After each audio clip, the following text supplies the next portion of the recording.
Those are your three. Yeah. And maybe my one. All right, thanks, Joe. All right. Welcome to the Swampscott School Committee regular session meeting. Today is April 11th, 2024. I will be filling in for Suzanne Wright tonight, who was unable to make the meeting. Let's start by calling the meeting to order. And if those of you who so inclined for the Pledge of Allegiance, please stand.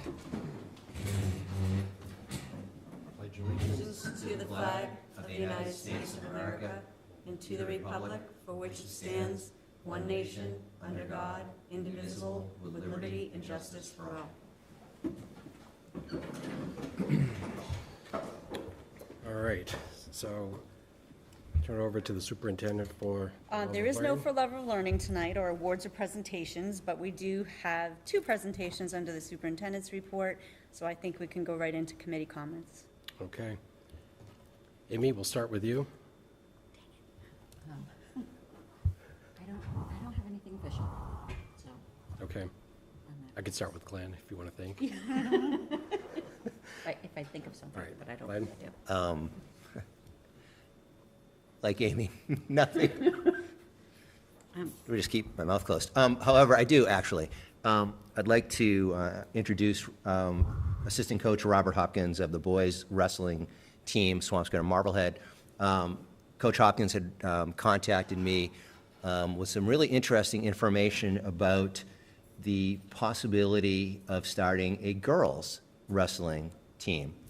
And Robert sent me a couple links to read. I also read on my own. I went to the NCAA site, a couple sites within Massachusetts, and I was completely intrigued. So I invited Coach Hopkins to chat for a couple minutes. We're not going to engage at all, but just to really educate the board about a potential girls wrestling team and just some of the highlights of what he's thinking. It's all you. Yeah, please. How you doing? Rob Hopkins, Swampscott resident.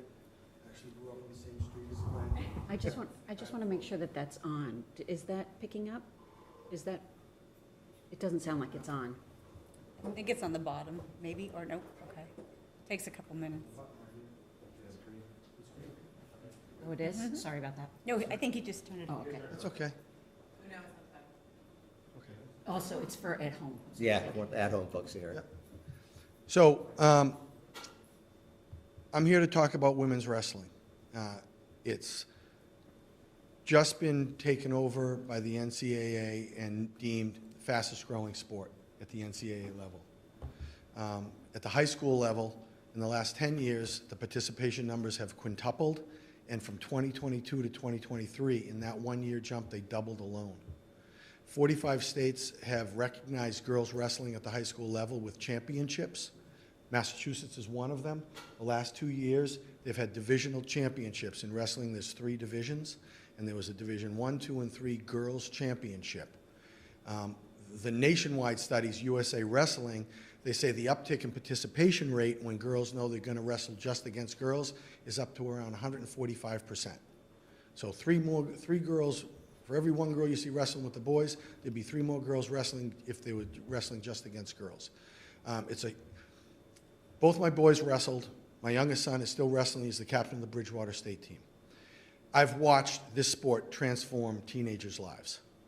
I've watched it in front of me. 9 years I was a booster across 2 sons, and I'm assistant coach on the team now, and it transforms kids. It imparts accountability. It requires mental toughness.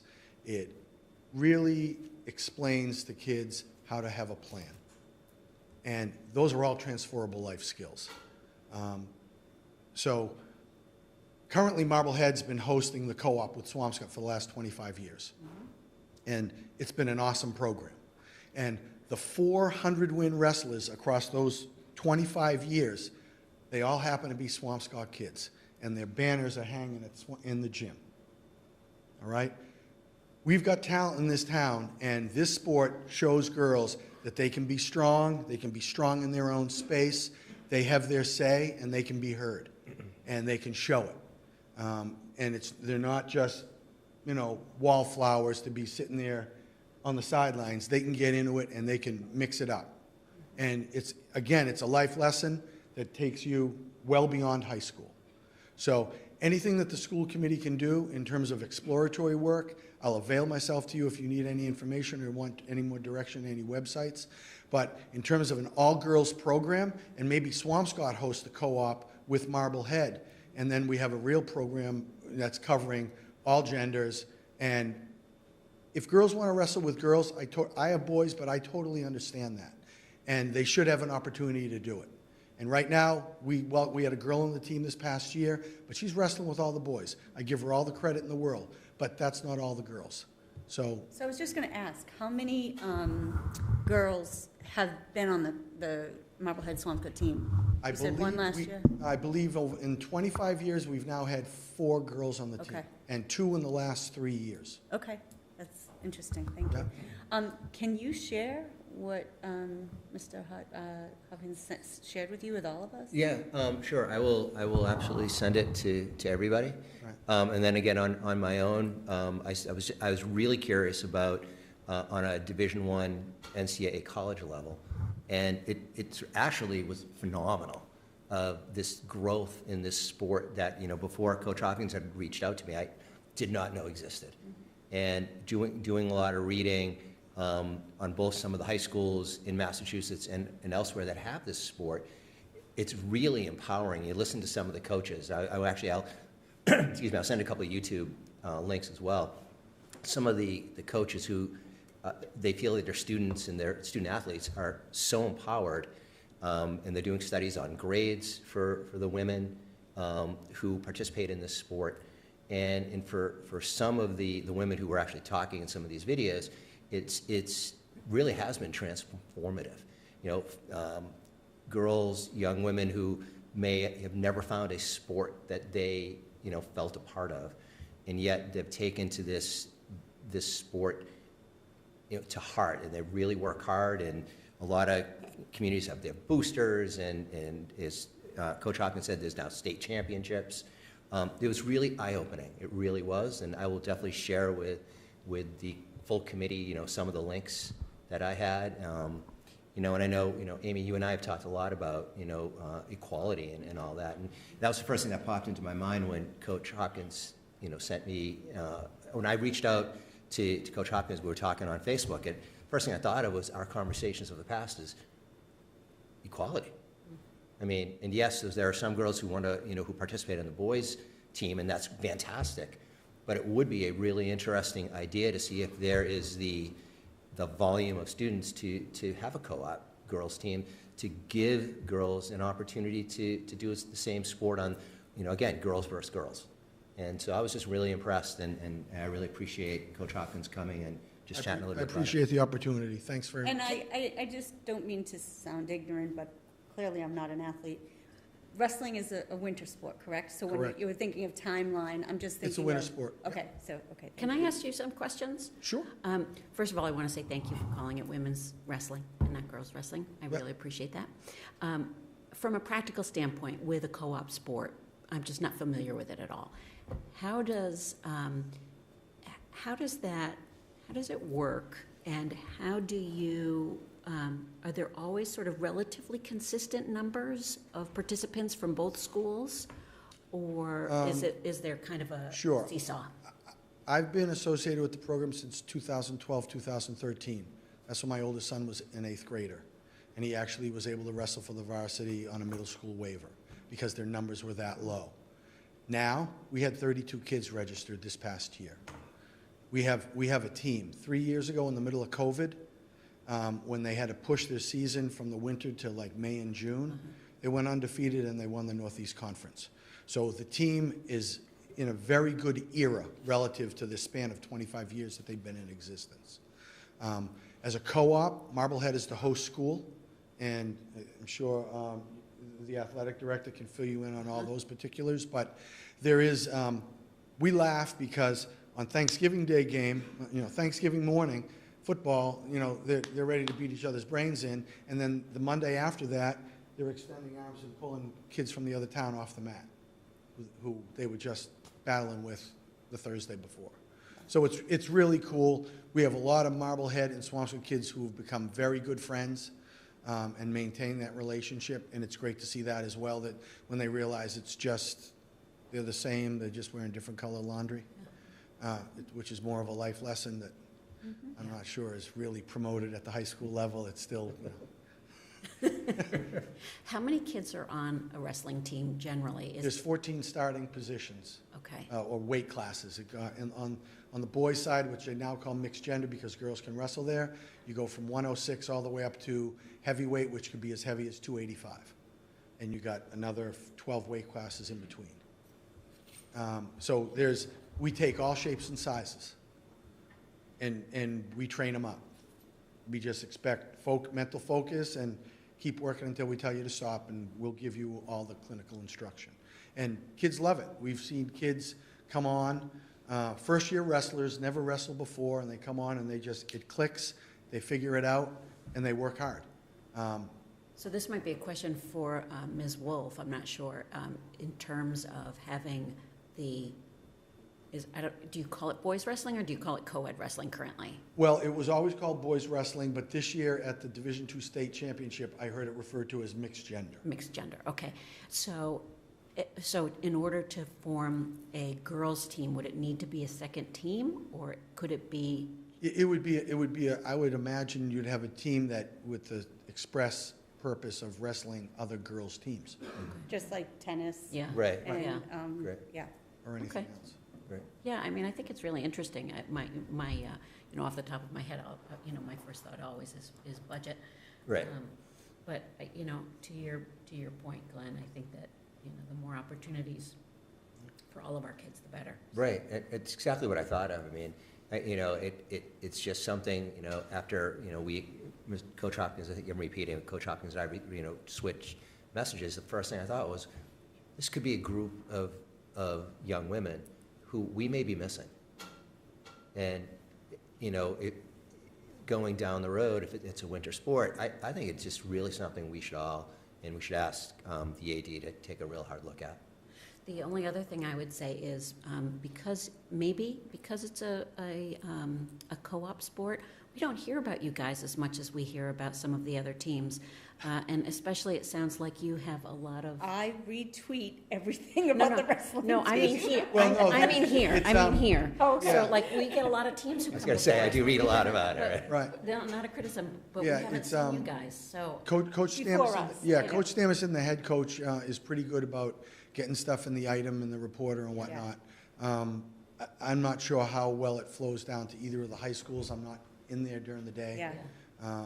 And by the time the kids come to practice at night, they're kind of focused in that they're not, the fluff is gone. They know Yeah. that they're hitting the cauldron very soon, so it's all business. Well, it's exciting to We'll hear get it how on the successful you agenda. guys are, so. Yeah. So Glenn can get in touch with me, and if you have any other questions, I'm happy to help out. Coach Stamison, the head coach, I'm sure is happy as well to give you any data that he has. But we've got, between USA Wrestling that we're members of and everything else, it's a wealth of information up there on the World Wide Web. That's great. Great. Thank you very much, Robert. Thank you. Appreciate it. And that's it for me. Thanks, Ben. I have one comment, and if you can indulge me for a minute. And Amy, this is fully acknowledging in advance, that you're plugged into that opioid task force for Swampscott. My wife and I, Siobhan, had an opportunity to participate last week in this lived experience working group, which was really informative, and I'm glad we were able to do it. And just for some very brief background, we lost a nephew to the opioid epidemic about 11 years ago, and we've been very involved in going to Washington and pushing for changes in legislation all this time. So it's something that's very close to us. So, but the purpose of this was basically to discuss how some of the opioid monies that Swampscott's getting, how we're going to use it. And, I think one of the things that came out during that meeting, and one of the takeaways for me, was that it's very important that the schools are part of that process, and the earlier the better. So, that was some of my, reach out as far as just to find out what's going on with that, and I appreciate your your Yeah, attention to that that. middle school health position was reduced in FY '23, the budget process. We were trying to dig to find the actual, but I know it's something Mr. Kalishman would desperately want back, so. Do you want me to give an update now? Because I'm happy to. If you can indulge me for just Sure. another minute. Okay. One of the other things that came out of that meeting that I thought was really interesting, I wanted to share was, it was a statistic. It was, I'm not sure if it was Jeff or someone on his team, but they said that since 2015, 19 people who have graduated from high school have died from opioids. From Swampscott High Yeah, School? from Swampscott. 19 since 2015. And that really, I was really surprised the number was that high. So that kind of just, again, I didn't provide that context, but that's really what was a motivating factor. So I wanted to share that. And, again, it was, I thought it went really well. We plan to, plug into other just update meetings that they have and just keep plugged into that process, so. Can I just share Yeah, something? please. That I know at least twice in my tenure as superintendent, the district attorney's office has come here and done a panel, and we've had evening presentations that have been incredibly powerful with regarding opioids, and students that had been here that have successfully overcome it or are battling it every day. So I think at least twice, it could be 3 times, that they've come, but that was unrelated to this opioid task force and the opioid money, but. So let's see, I'm trying to make this cohesive. So Jeff Vaughn and Nia Illingworth, who are part of the health department here in town, have been tasked with putting a plan together to spend the opioid settlement that is coming to Massachusetts. Massachusetts has decided, and I might have my numbers a little bit wrong here, Massachusetts has decided that of the monies that are coming in from all of the these lawsuits, that 40% of those dollars are going to come to towns directly for them to do as they, to do their own programming, while the rest of them, the money that they keep, I have absolutely no concept of what's happening there. So on our side, the health department did a survey of the town residents to ask them what they were interested in and where they wanted to see the money happen. And an overwhelming majority identified the school and preventative education as far and away the most important. And it's like close to 70%, I think. Anyway, so they have this working group that meets twice a month, and that working group is really divided sort of into 2 sections. And I came on board originally, once I saw that survey and the results of it, to advocate for as much money to come to the schools as possible. And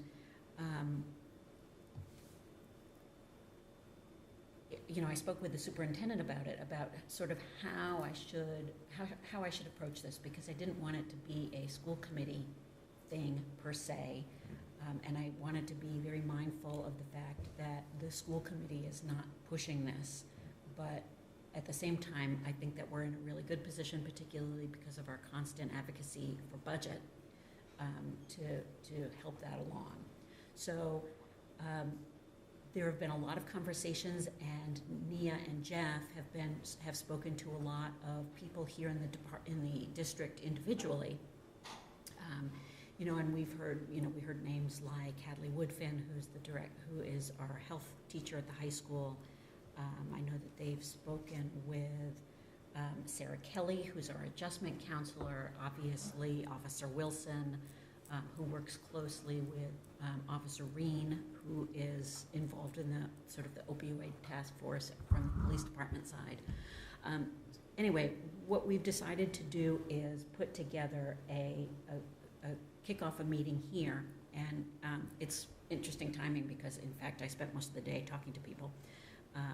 in fact, with Mr. Harris was one of them, but it's Mr. Kohut, Mr. Kalishman, Hadley Woodfin, Craig Harris. I'm gonna forget people, so I apologize ahead of time. Officer Wilson. Like you said, there is not a health teacher at the middle school, but we're going to include, we're going to invite Ms. Leonard there, who is the former, just because she has the knowledge base. And Jean Bacon is going to be there from the perspective of professional development for our teachers.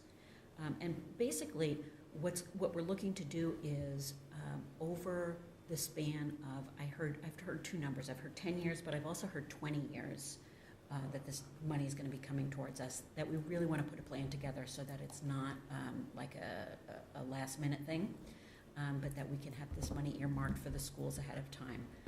My original plan to join was I saw a 10-year mark, and I thought, okay, what a great way to advocate for them to endow health teachers at both the middle school and high school level. But that is unfortunately too broad of an ask because of the monies that are coming from the state can only be used very specifically. And unfortunately, a health teacher in a broad sense is too much. So we're going to get together and just kind of brainstorm and figure out what comes next. My job there is, as I've said, is as a cheerleader for the team and an advocate for the budget. But, I think that it will really be run by the two principals and whoever their designees are. And I think it's really the opportunity for us to look at a long-term educational plan with a budget in a different way than perhaps what we often are faced with, where we're going from year to year. So far there is, we've received a little bit over $100,000. None of that money has been spent. And I, in fact, read an article today about how most towns in Massachusetts have not spent that money. There are very few who have. I think Worcester is one of the few who spent their money. And everybody is just kind of walking very carefully, trying to figure out what do they do, how do we spend money in the best way, and knowing that all of these other towns are doing it, how do we make use of teaming together with other towns?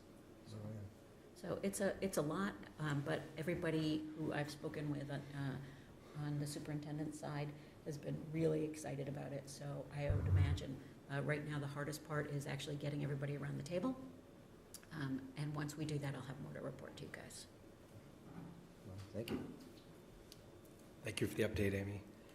And if there's no other comments, we'll move on to reports and discussions. So I'll turn it over to the superintendent. Thank you. Is someone able to bring up my, the agenda and the link to my report? If not, I have it, a hard copy, I can read it, so. I do want to give you a METCO program update. There's been so much happening since our interim directors have taken over. First thing is that the METCO director search, we had the first round of interviews. I think the last interview is occurring tomorrow. They are in the process of selecting candidates to be moved on to the second round of interviews. Today was a wonderful event, and I need to shout out and thank Mr. Bailey, Mr. Temmie Bailey, and Mrs. Krista Lynch, our co-interim directors. They have been working incredibly hard on a new enrollment for our program for next year. And for the first time in my entire tenure, they set up a meet and greet of new students. For today and for April 25th are going to be the younger students. Today was middle school and high school students. They actually got a van from METCO Inc., although some families drove in on their own. We met in the the Lit Center up in the high school library. They had refreshments. Temmie and Krista did a presentation. So many staff members were there to be introduced, to put names to faces. They did a tour of the high school, they did a tour of the middle school, they got registration packets, they got swag bags with stuff that we put together from Swampscott. It was phenomenal, and in this report, there is a link to the agenda for you to take a look at if you'd like. So there were 2 families from middle school and high school, and I think 1 from each, that weren't able to make it at the last minute today, so they're going to join on the 25th. They were going to the middle school so that Jess Hannah, our administrative assistant in charge of registration, was going to be available to assist if they had any questions about registration. But what was so great about their PowerPoint is that they were going to email it out to the families, and on every slide there was a link to what you would need or the person you would need. It was wonderful, and I was only there for a little over an hour, and didn't go on the tours, and then they were going to provide them with lunch. So shout out to our food services department and Maureen Kellett as well. A few other things, we also had Metco students there and Swampscott students there to talk about their experience in the Metco program. So this has never happened before? I've never been invited to anything like today. And the whole guidance department was there from the high school. Sora was there with Officer Wilson. The principal, Mr. Kohut, was there, Mrs. Finn. There were so many people, a new tutor. The library was filled. It was really, really happy. And they were going to take a ride by the new elementary school, obviously, just from the outside the gate. But anyway, I think that will be fun for the 25th. I look forward to attending that as well. I just keep promoting the Save the Dates. The Heritage Festival on May 17th is at Town Hall. The Juneteenth celebration is on June 12th from 1 to 3. Mr. Bailey asked me to send out a sign-up form today for anyone in the district that would like to host a table for the Heritage Festival. Their plans for the Juneteenth celebration are going to really involve the kids. New ideas, activities. I have said yes to a dunk tank, which I did at Stanley School. I've definitely gotten that. If anybody's upset with me, feel free to come down and take a shot. Depending on the line, I might bow out. But there are lots of people volunteering for the dunk tank. So the energy that has been created around our program, our students looking ahead, is really exciting. And I was reading before the meeting started the emails that Temi and Krista's colleagues have sent to them about today's event.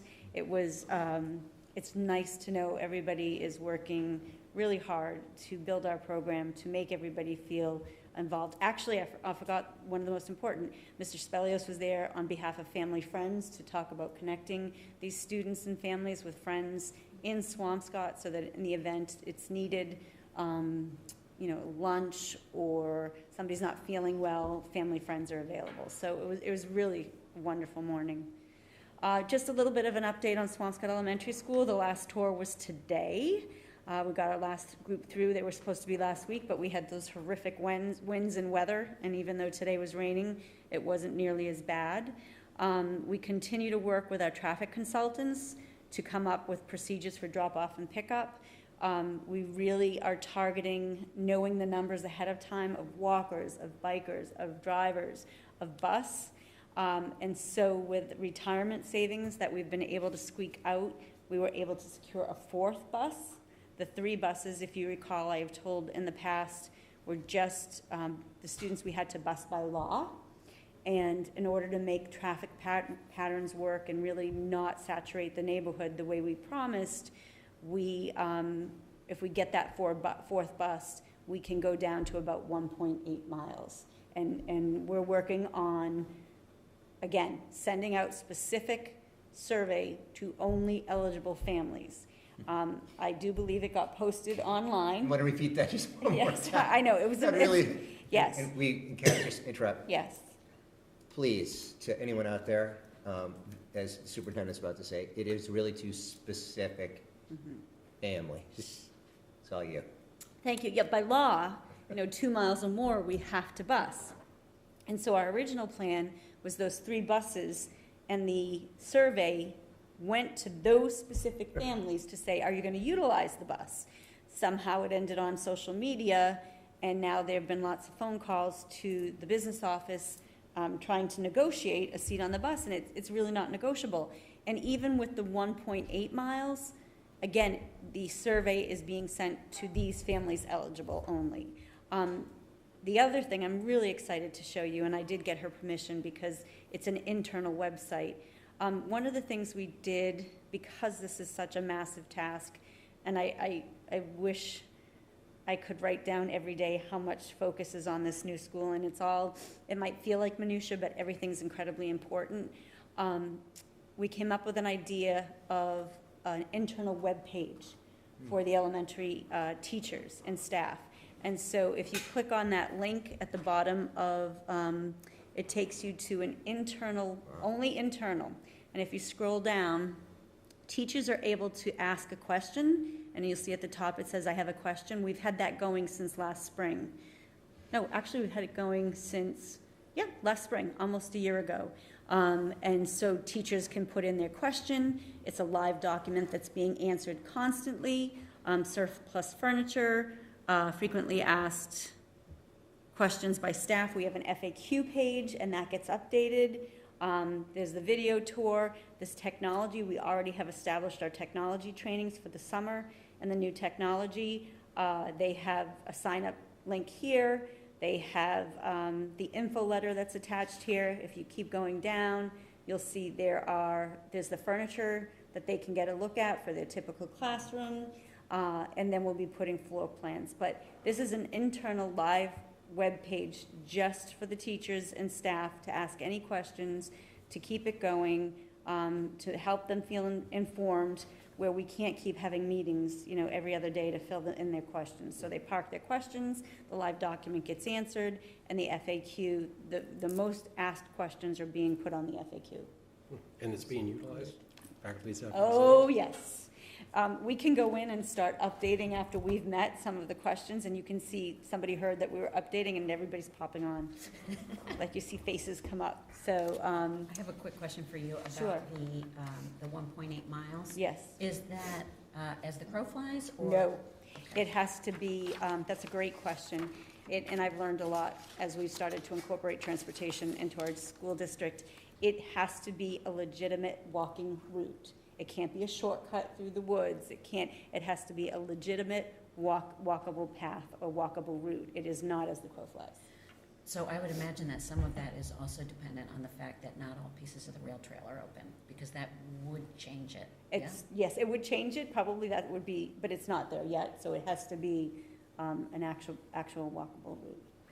I have a question for you too on that. Sure. Is there one source that you're using to make these determinations? There is, and that's out of the business office. I'll have to ask. Janet Higgins is working on that, and I want to say it's Google Walk, but I don't want to misspeak. I'm pretty sure. I believe it is Google. Google Walk. Yeah. And so it can't be a shortcut because, Right. as the crow flies, that changes everything. Right. So, That's how I remember, that's how it used to be. no, as it no. flies. I mean, what's exciting to me in a way, and I know it has finances attached to it, is the excitement and openness of people that, like, Yeah. buses, I think, were scary in this town for a long time. And I think our situation at Blaney and Hadley has demonstrated that it's okay. Right. We're a 3-square-mile town. They're going to get there safely. Somebody's going to be there to pick them up. I think when you don't have busing, it seems big and scary, and it's really not. So the fact that people are asking for it and we're able to provide that fourth bus is really I going think to it's help. awesome. I think it's so great that you guys, figured out how to do that. I think it's magnificent for those folks who, who are living a little bit farther away to the school. Again, I do want to reiterate though to people, because I know we've both answered a lot of email. Families who are eligible will receive a direct email. Right. Thank you. And then the last thing on my report is something that I felt was important, just based on a couple of emails I got, and also because I took time to outline the biggest presentations that will be happening to the end of the year, the school committee meetings. These are not full agendas. I just wanted to let you know, because typically they're asked for presentations. I wanted you to know where they're coming rather than you having to ask me. So obviously tonight we have our State of Student Services annual report, and we have SEL and Mental Health Services reports. At the April 25th meeting, there is going to be the FY24 quarter 3 projection by Ms. Stella, and the FY25 update, as well as the professional development update by Dr. Bacon. On May 9th, Ms. Mackey-Knowles will be doing her annual technology update, and I'm sure sharing lots of what's happening at the new elementary school, along with the annual school counseling report by Mr. Kohut and Ms. Sturmer. That may be moved to a little bit later because they wanted to add some particular data. And then Mr. Bailey and Ms. Lynch will be presenting the METCO program annual update on May 23rd, and school improvement plans that the principals and their teams have been working very hard on. You know, they really need right till June to be able to present that, but I want to remind the committee that this is the first year in many years that we'll be having that presentation. So there'll only be 3 because there'll be 1 elementary school, which is really exciting. And some things that have come up that I just put as an asterisk to ask the committee tonight. There's several emails about gate fees and also athletic user fees. And do we want Ms. Wolf coming before the committee, or do you want me to just seek answers on that? I wasn't sure what. If I could just say, every time Ms. Wolf comes, I think it's an education. Okay. For us, I think it also gives as you've said for years, it gives other people a chance to show just their knowledge to the school committee. So if Ms. Wolf could make it, I think that'd be great. Sure. You know, I don't disagree with you, Glenn. I do, though, for the sake of timing, just don't want that to slip away. Correct. Because it was at another meeting that we were looking for user fee updates and we didn't get it. So I just, you know, I want to. I think the timing this spring is great. I'm sorry to interrupt, because it's not going to impact spring. So if I look at May 23rd, the METCO update is not going to be that lengthy, and that also what I'm sensitive to when I ask for presentations is giving them enough time to put something together. So unless there's something going on, an award ceremony or whatever, I'll reach out to Ms. Wolf tomorrow and ask her. That'd be great. That would be the last meeting I would like it, so that we could plan ahead going into the fall. I would say I'd really like a better understanding of not only what her recommendations are around the user fees, but how it relates to sort of the broader budget and how that's managed, you know, what percentage we're paying versus what her total budget is, where she gets her other monies from, what the boosters for each team is expected to contribute. And you know, it would be really helpful if you sent all that to me in an email. I will. Or I could go back and watch. I could go back and watch the video. I would be happy to put that on email. Just because, like we always say, if we get the questions ahead of time, we'll be able to answer them. Yeah. And I think I know what you want, but I'm going to sit at my desk tomorrow and say, what did she say? Okay. So that would be great. But I will get that on the agenda. That allows us to set up for the fall sports with plenty of time if changes have to be made. So I may send you an email also. okay, that would be great. Anybody, send me an email of what you're looking for, and that certainly helps the presenters develop their presentations in a much more meaningful way. Okay. Superintendent, can I ask you one other question? Sure. Just on the upcoming presentations here. Yep. Is there anything in here on like SAT scores? That's part of the other counseling report. Okay, I just didn't know if it was in here. Yes, so the SHS counseling report, when they do that, they give a lot of data around the ACT, the SAT. That would be part of that report. I remember And Mr. like where they wind up going to college. Where they go to college, Right. correct. Yeah. And I will take a look at Ms. Sturmer's, no, she only did, I'll make sure that's included. That's always a great. Tongue-tied, it is. Anything else you can think of? And as I said, these aren't complete agendas. These are just presentations as I think ahead to what we're doing annually. And you can certainly shoot me an email if you think of another presentation we'd like to get on. As I said, my only concern is making sure I'm sensitive to the amount of time it takes to have people, the presenters put these together, and I have asked that I have the presentations at least a week in advance, because if I have any questions or there's changes that need to be made, and certainly everybody's daily schedules are incredibly busy, so. Okay, with that, I would like to go to the school calendar, which is just a first read tonight. It's been a lengthy process because we've been doing things a little bit different, but I did in my last school committee report, superintendent's report, outline the pertinent dates.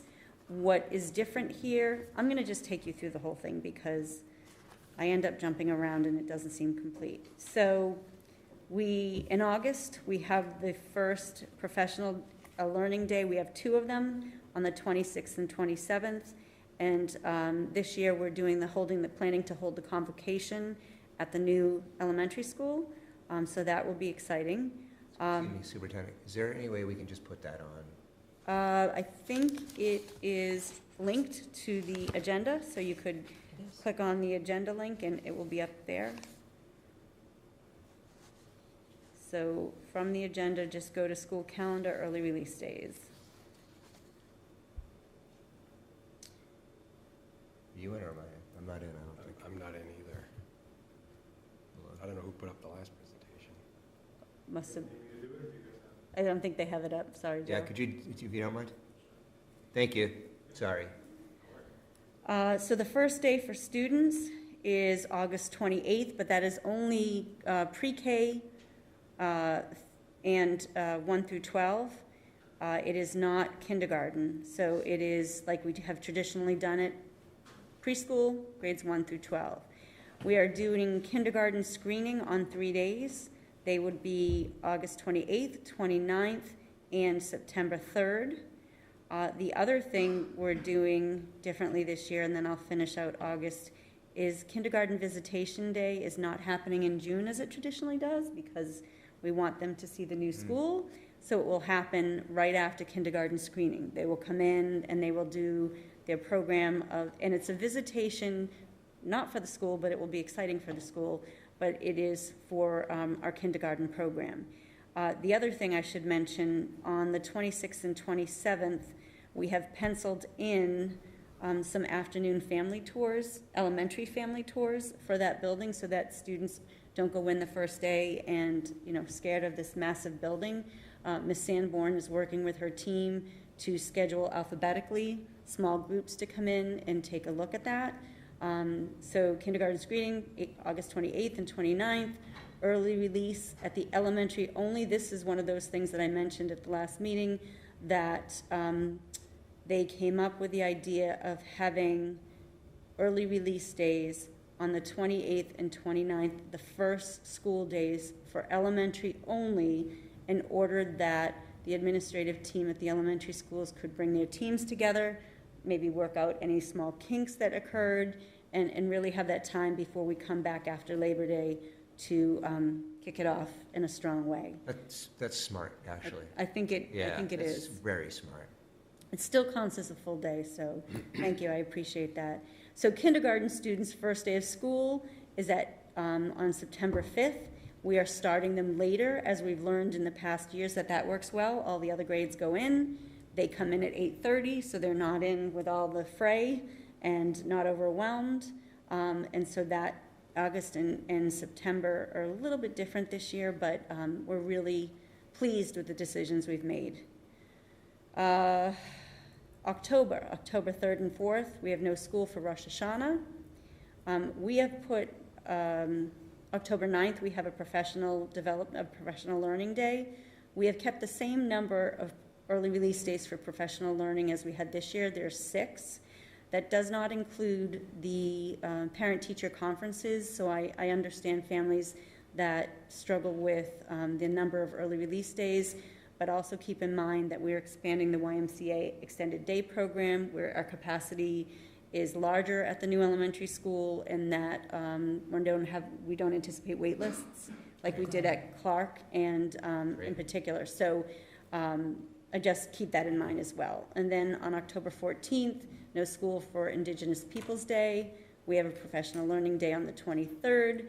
And then one of the things, some feedback we received, which was only temporary, and maybe we didn't make that clear, is that last year we only had 1 middle-of-the-year conferences for parents.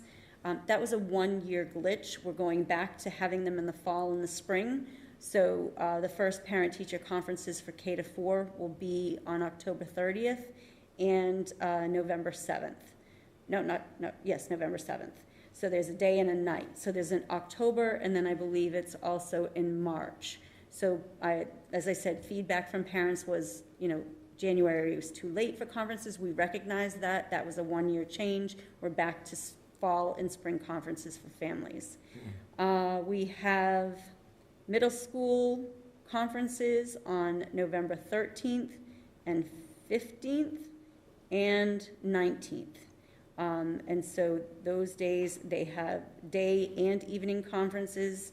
They have 3-day conferences and 2 evening conferences. That hasn't changed at all.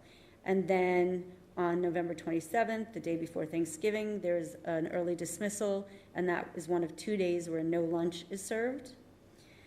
There's an early release day on December 4th for professional learning. High school early release on December 11th for conferences, and that is only 12:30 to 3:30. What they're trying to target is those students that are really in need of a conference. They cannot offer a night conference, which would be much more convenient, I think, for parents, because by contract, there are 3 night events that teachers should go to, and those are already taken. And I don't have those off the top of my head other than prospective student night, curriculum night, and there's one other one that I'm not remembering. We have an early release day for staff and students on the 20th. This gives our holiday break from December 21st through January 1st, and we return on January 2nd. It seems like, every once in a while, there's a very lengthy break. To me, and in looking at this calendar, it doesn't make sense to open school for a half day on the 23rd, which is a Monday. And so that's where we would end up taking a half day. And then typically we don't return till the 2nd, as is reflected on this calendar. That's a long vacation this year. It is, and I remember being a student thinking, when's it going to be that really long one? I think this is it. This is it. And still, our anticipated time to get out of school is relatively, without snow days, it's still relatively early. Let's see, sorry. So December 8th is a professional learning day. I'm sorry, January 8th is a professional learning day. January 20th is Martin Luther King Day. Another professional learning day on February 5th. And then we have traditionally February break, which falls with the presidential holiday.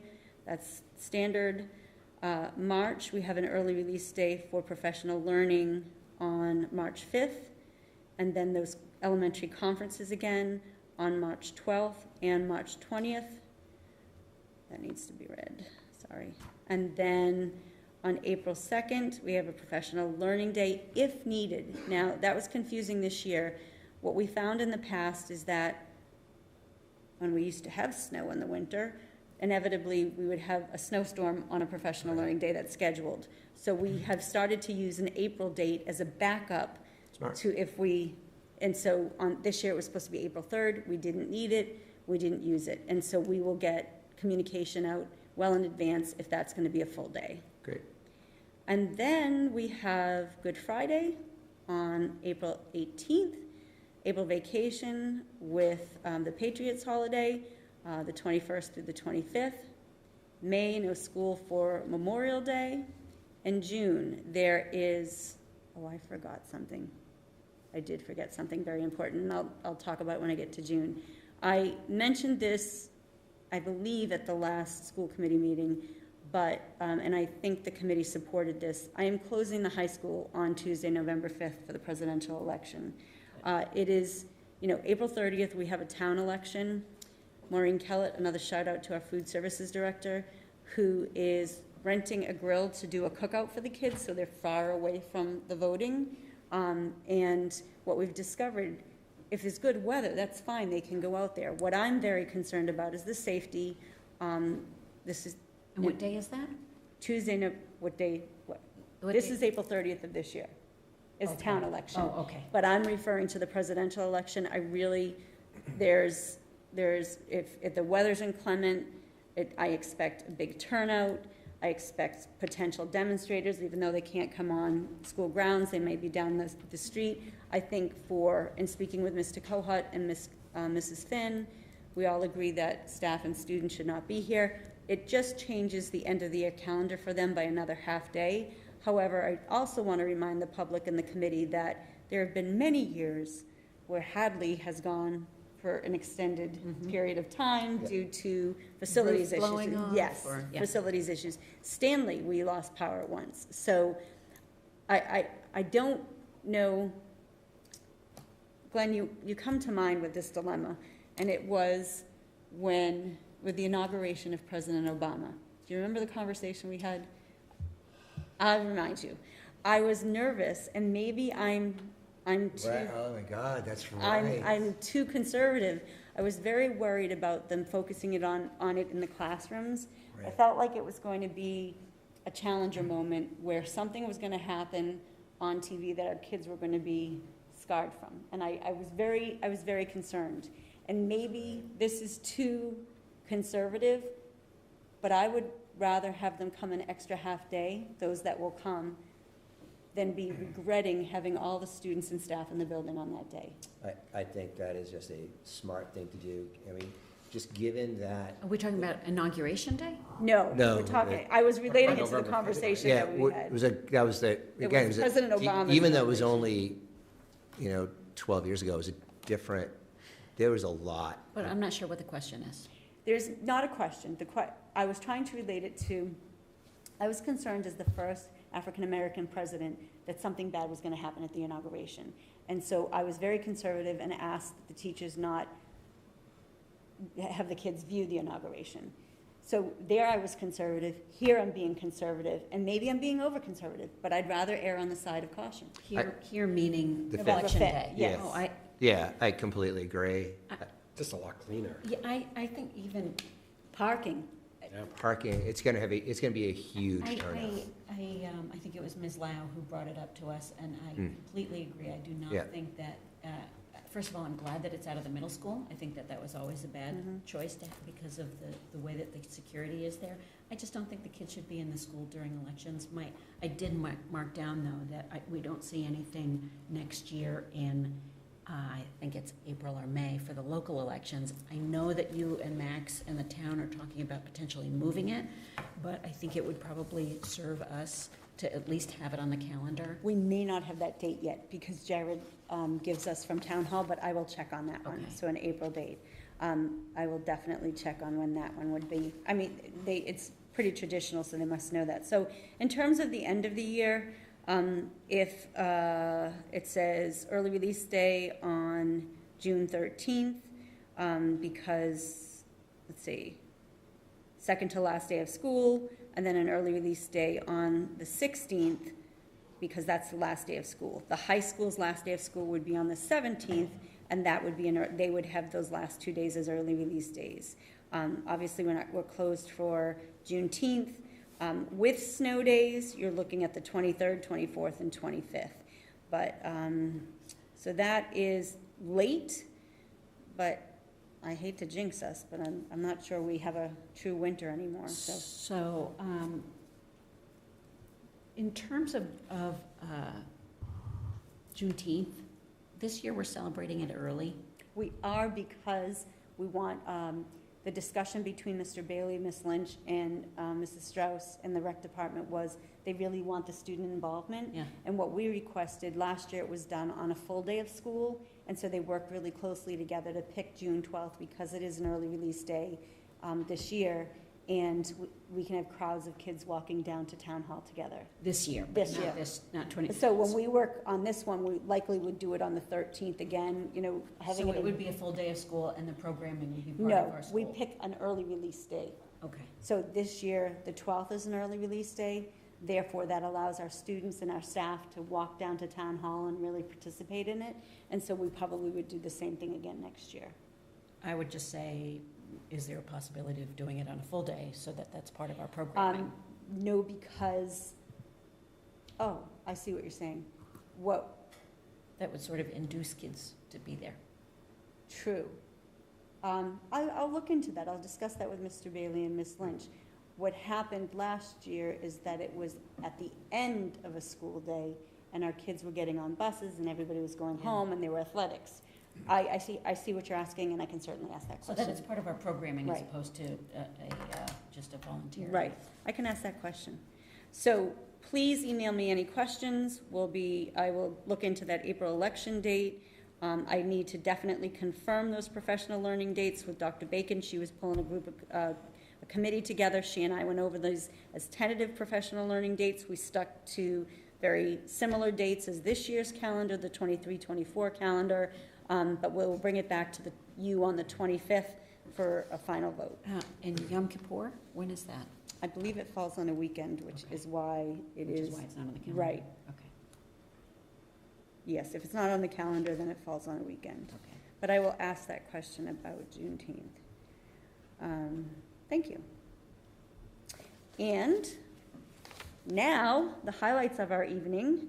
We have our annual State of Student Services presentation. I just wanted to say one other thing. Oh, sure. I really appreciate it that this year on the calendar, it has what the months are, like Native American and. Yes, that was a big change, that we actually reissued the 23-24 calendar and started adding the celebrations of the months, with Native American Heritage Month, Hispanic Latino Heritage Month. So yes, thanks for noticing that. I appreciate that. Mrs. Raymond.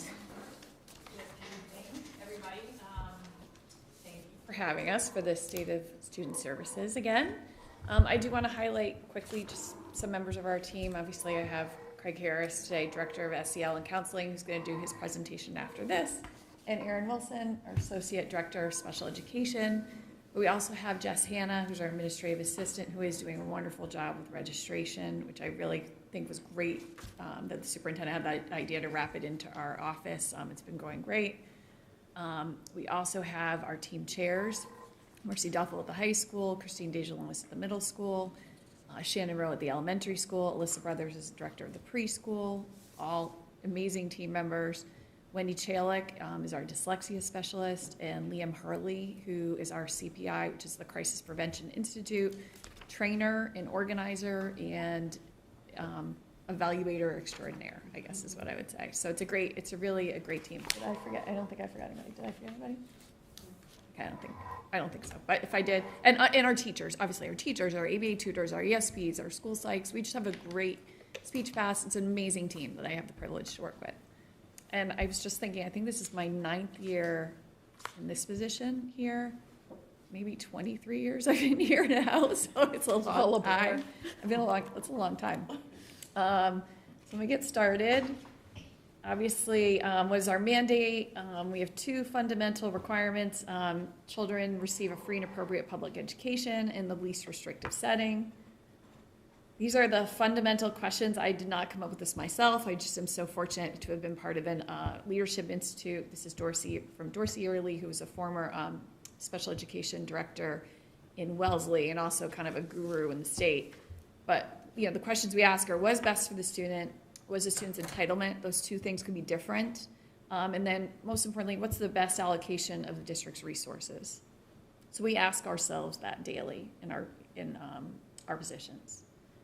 I'm excited to report that we had no findings in our in our tiered focus monitoring review this year.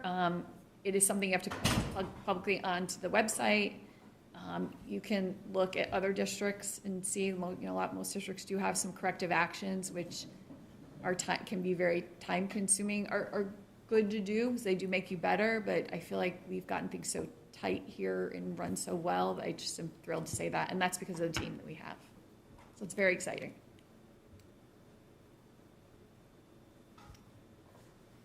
Here's our students with disabilities. You can still see, which I have been talking about, right, pandemic, you can see that we are over the state for the number of students with disabilities, and that kind of continues. Kind of can see where we know where the problem is, and this is it's at the middle school. We kind of know that might be the years that kids might have been more vulnerable, and we're also just looking at creating a stronger MTSS system there too. But it looks like that might be the more vulnerable years that the students from the pandemic are still here. We know COVID learning loss hasn't been remedied yet, but you can kind of see that. So that's something that our team is on top of. We're analyzing the data and really making sure that we're not over-identifying kids with disabilities and services. This is by percentage, right?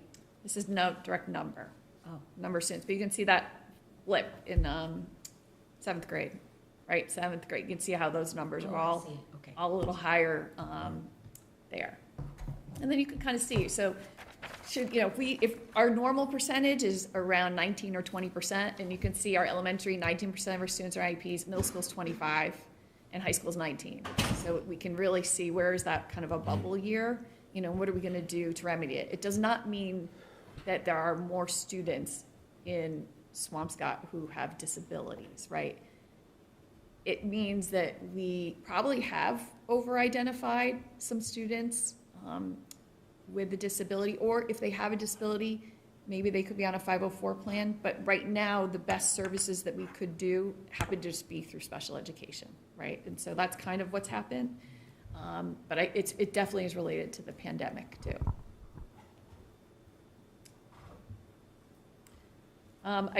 This was just a slide that we wanted to put in.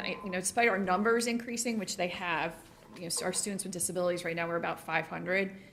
Probably when I started in 2016, we were fluctuating around 375. So that number is up. Again, I would say multiple causes for that. One, obviously pandemic related, mental health. I also think our tools of identifying dyslexia have become much more sensitive, which is a good thing. We really are able to find things at a much more sensitive level.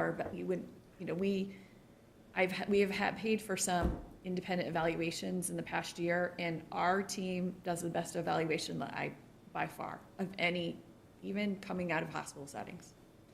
We have every tool that a full neuropsych can complete. So I'm showing this though, despite our numbers going up, right? We're not increasing our staff.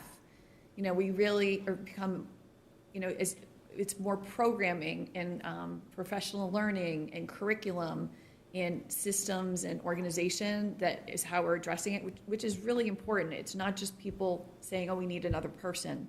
We're making sure that we're investing in those high leverage interventions, which we know are curriculum and specialized instruction and professional learning. Similarly, you can see our staff have increased either. And part of this presentation was something for the town too to see, because they've been worried about our special education budget, which I know it's a third of our budget is spent on about 20% of our students. But we've been investing in high leverage services for our students, not just investing in hiring more people. So our multilingual learners, so it's kind of a new term that we're moving to from English language learners to a multilingual learner. A multilingual learner is a student who speaks a different, is from another country coming in and learning English, may speak multiple languages. Bilingual learners would be someone in their family, you speak both. So that's just a new term. And you can see our numbers stayed very stable. So that number is hovering around 5%, which is where it has been. The one thing I will say, despite it staying at 5%, we have had some newcomers. So families just coming directly from another country into Swampscott. And so that, those students, we do invest in at least 2 hours a day of English, with English language services. So that's a little different. So not an increase in number, but maybe a little bit of an increase in newcomers to Swampscott. How many languages are in the district now?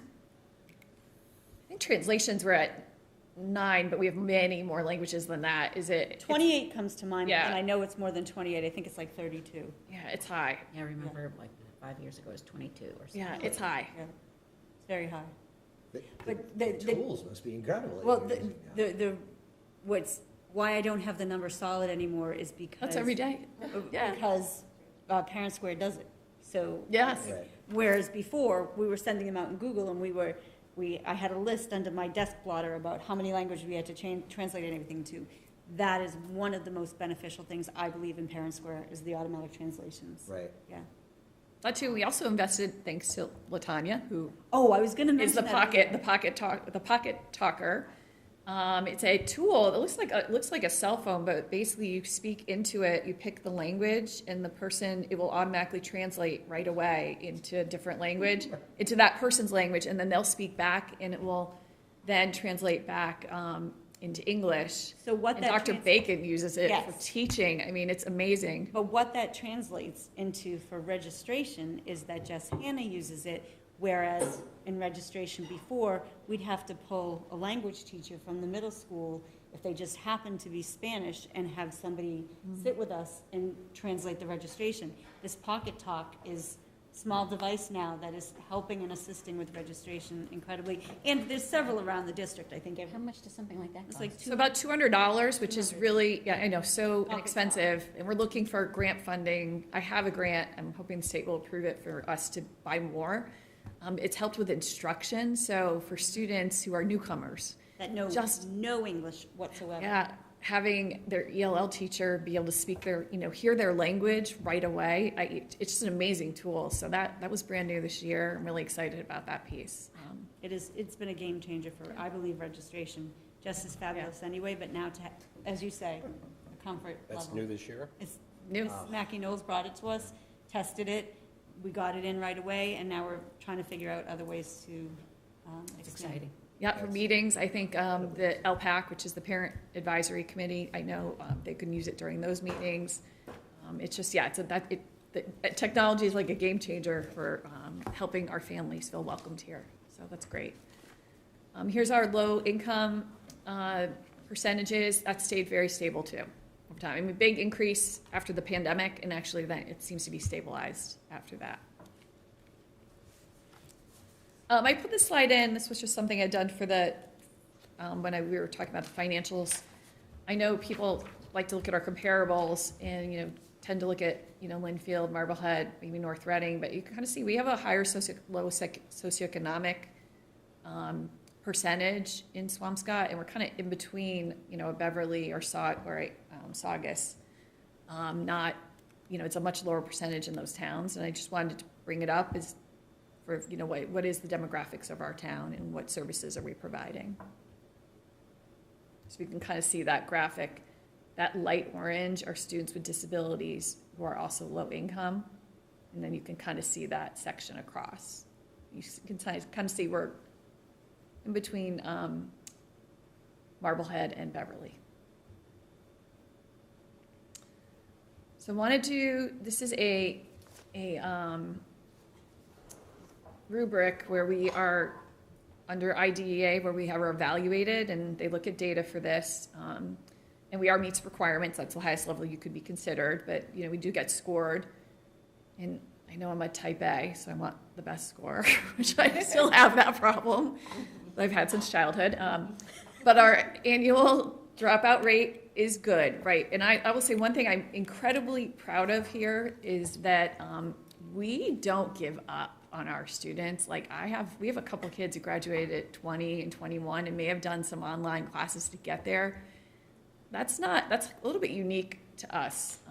Some districts wouldn't do that. I think we're small, and that might be why we do it, but we have had some real success stories, and I'm just so proud of that for that student to be walking away with a diploma, right? So that I'm very proud of. There's our 5-year graduation rate.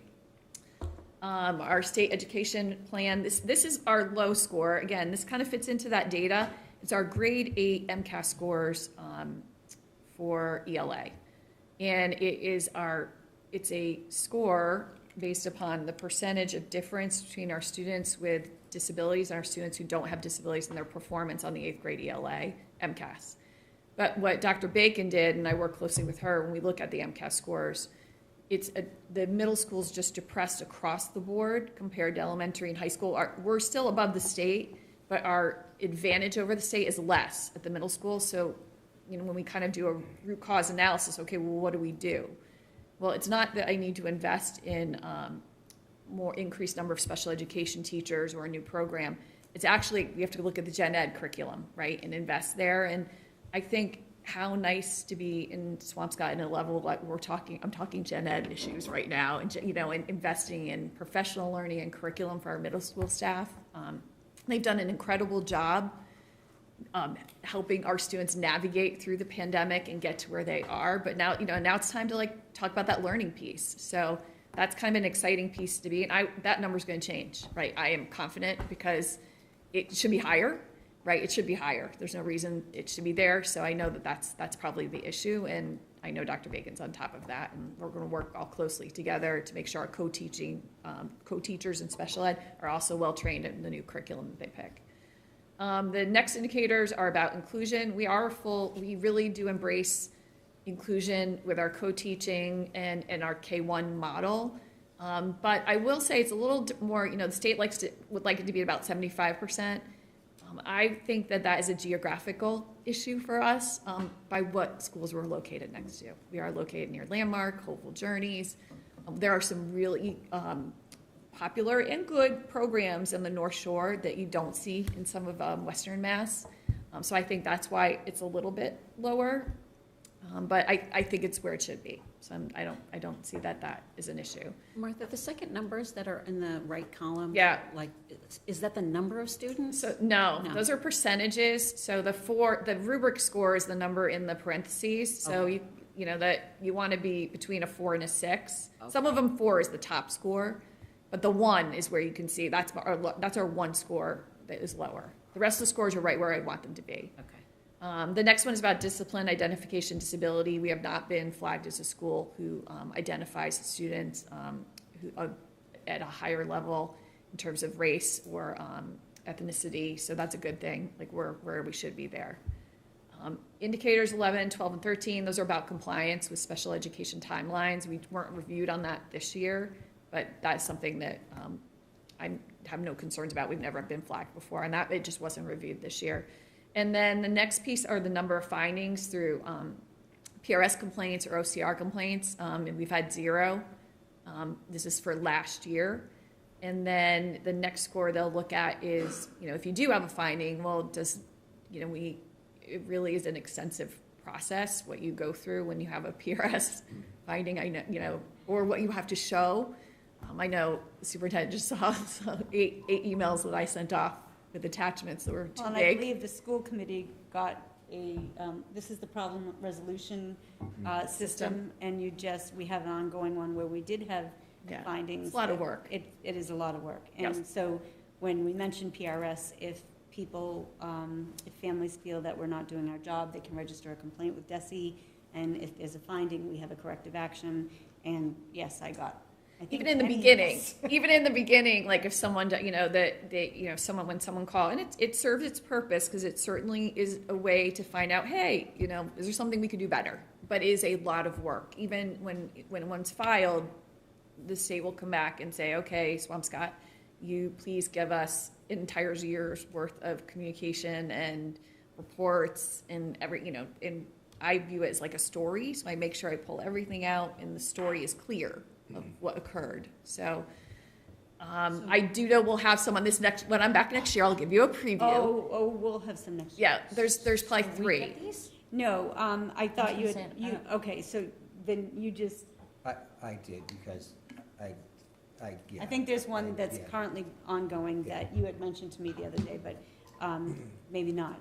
But I can tell you this, between the problem resolution system complaints and the public records requests that have been coming in to all districts, you could have a full-time person just doing those. Right. We have recently had invoices for attorneys for the last 5 years that we've just had to produce. It's just, public record requests are crazy right now. And we do have the lawyers help us with it. Any that they can do, we have to redact, document the time it takes, you get to charge them, but between those two, that's what our days could be spent doing. So when there is a public records request that needs redaction, who bears the cost of the lawyer's fees?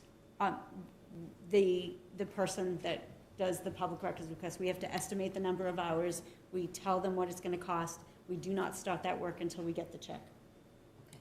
But I will say, the cost they Sometimes pay it's is $24 an hour and I do the redaction. Right, so. So I'm not sure you get your money, you don't get your money back on But it cost. depends. Sometimes we will do them internally, but sometimes there's so many documents that I need my executive assistant for me and not redacting. So just charge the client, the person that requested it. Yeah. Yeah. So with the PRS, I mean, that, families have different methods to, if there's a dispute with the district, which are really important and critical and help us learn. One is the BSBA, so the Bureau of Special Education Appeals. That would be more of a dispute about more of an IEP and process. PRS complaints can be kind of about anything about process or regulatory requirements. Then OCR about civil rights. So those are kind of the three areas. And I do know. Because of your Title IX position? Yeah, well, civil rights falls, Title IX is just one portion of the civil rights piece. Civil rights obviously involves harassment and bullying and everything under that and, lens, like a big giant umbrella. But those are just different ways and different ways parents, if they feel like they, I first would always want people to feel like they could call us, because I feel like we can most quickly get things solved that way. But these are good avenues and real avenues, and parents do have a right to do it. And I will say we will have a couple of findings from for next year that I'll report out. They're from this year, but they don't get reported out until the following year.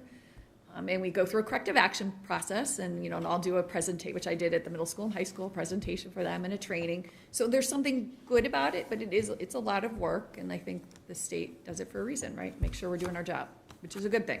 It's a good thing. So obviously, what are our drivers? I think people know out of district tuition rate for FY25 for the private schools over 4%, and then we know that North Shore Educational Consortium is 14% for the Kevin O'Grady School and 8% for all other programs, and I know, and this is obviously that we want to invest in our consortium program. It is best for our kids to be within their community with other families and students from the community, but I will say that the cost for our Kevin O'Grady program for students with autism, if a student has a 1-to-1, is now more than Hopeful Journeys. So where we do think sometimes that would be a cost savings, in this case, it's pretty comparable. So it Might come it's down to just where a there's a fact. seat, where Yeah, there's it's an just opening. it's just kind of that's Right. just where it is. So I know we've always thought, you're going to save so much money by going to the consortium, and there's some programming where that is true, but some it's not. So I just wanted to point that out. Transportation, foster care, and homelessness. We don't have a great group of students, but one student, it can be $350 a day for transportation, which is it's a big cost for districts. There's some reimbursement for McKinney-Vento for homelessness, not foster care. And districts split the homelessness transportation. So if the student lives in Swampscott is going to Lynn, we would split that 50-50, but not foster care. That stays on the onus of the district where the student's enrolled. Clinical services, including tutoring for home hospital. I want to a big shout out to Erin Wilson, who is my coordinator for that, managing which students do we have who have home hospital forms, finding tutors, and making sure that we're following process for that piece. That has become much more extensive with students with health issues and who are home. Educational materials, clearly our AC evaluations, that has really gone up. I know the state has put it, and Russell Johnson rightfully so, we want to keep up with technology for students who may need an augmentative communication device or speech-generated device. They are actually, our team is probably becoming skilled enough now that I probably don't need a $3,000 evaluation to say which iPad and which software, because we kind of know now. So I'm really trying to build up our team's capacity to make sure that we can, and it also eliminates barriers. Just bring it in and let's try it. I think that part's important. Translations, we just talked about, and increased need for behavioral supports. I do find our BCBAs are busy, which is good, supporting our students. Here's the tuition. Obviously, there is volatility in this. Just today, I know my projected cost for next year is $50,000 lower, but that happened just today. So the numbers that I work with is in the $100,000 mark within weeks. So that obviously we know that's why we have circuit breaker. The number just moves that quickly. So you can kind of see the escalation in cost. Really, we still have we really used to be, prior to the pandemic, in the 32 range of number of kids who might be out of district, and now we're hovering, about 5 or 6 more than that. Some of those students were pandemic related that we did send out when we didn't reopen, and obviously they're still here, right? So that's part of it, and also some of the mental health and behavioral that has pushed down a little to younger level. So that, I think, is the driver for that increase. And then the cost, tuition cost, yeah. Just for the public, just to point out that this particular screen is just eye-opening budgetarily for both the public and the Finance Committee, the Select Board, that in FY13 we're spending about, call it $1.6 million. And the projected for FY25 is, call it $4.6 million. I'm not a math major, but that's an awful big increase to our budget that not coming from anywhere, really. So just wanted to point that out. Didn't mean to interrupt. And the volatility, if you look at FY24 on May 23rd, and these are actuals, we thought it was right under 4 million, right? And that doesn't include the kids I knew that were possibles, but some of those possibles came true, right? So then it bumped to about 4.4 million. Yeah, I was going to ask you if you could talk a little bit more about the last 1, 2, 3, 4, 5 bars, because that looks like about $500,000. Yeah. So if you look at that, so in FY24, at the end, this was projection from last year. So in 2023, May of 2023, we were projecting under 4 million. Now that did not include, there were about $500,000 that we knew were possible. Well, those came true, right? We went up to 4.4, and then even within this year, we bumped then up to about 4.6. The actuals now projected in 12-20, so this was this year, and this is where you see that volatility. It's just about the same, where we are a little bit higher for FY25. And actually, FY25, I just told you, it's about $50,000 lower, which I just found out today. So it moves. The cost has gone up. I think the next piece will, I gave you the average cost. Here's where kids are. So now you can kind of see. One thing you look at FY13, we did not have kids in residential. That has shifted. We got more in residential. That has become, especially students with emotional disabilities, that has increased. I also think there was a better sharing of agencies. DCF, DCF is not, used to be a little more involved in placing, say, a student who could maybe remain in their day program, but the home situation required more intensification of services, and DCF sometimes would be involved there, less so now. DDS does not start, and that's the Department of Developmental Disabilities for students with autism and intellectual disabilities. They really will not start any type of minimal financial support for families really until they're after 22. And then DMH, which is DMH, Department of Mental Health, also maybe not as involved in supporting those residential placements. So then you kind of see, okay, well, they're not. Well, who is, right? Well, it ends up coming a little bit back to the school. So I do think that's part of that increase. Our collaborative kind of got a little lower in FY21-22. Now we're kind of back up. So I'm glad we are supporting our collaboratives. And I will say our private schools have stayed about the same. The number or percentage of where I would expect. And then you can kind of see, okay, so why, look at the cost of a residential placement. This is how much is the average cost of a residential placement is $335,000 a year. For one. For one. In the private, it's 95, and the collaborative's 86. So a little, saving, but it's getting closer, right? Well, this year, with all that went on there, Yeah. and the air increases, it's now not. Yeah. Well, you also, when I think about that assessment for the collaborative, even less so. Right. Right, yeah, and I understand it because they, are struggling just like everybody else, didn't get the COVID money that we got. But now, when we're looking at placements, as Mrs. Raymond said, there's not that savings anymore. I will say they do for students with emotional disabilities. There is a cost savings for their programming, which is North Shore Lower and North Shore Upper Academy. Kevin O'Grady, I mean, our students with disabilities or that have medical needs and autism, like they do require intensive services, and it's expensive to provide them, and they deserve them, right? We want to make sure we're doing that. Where I really feel like I think Swampscott has a very strong language-based program. I think it's stronger than Landmark, personally.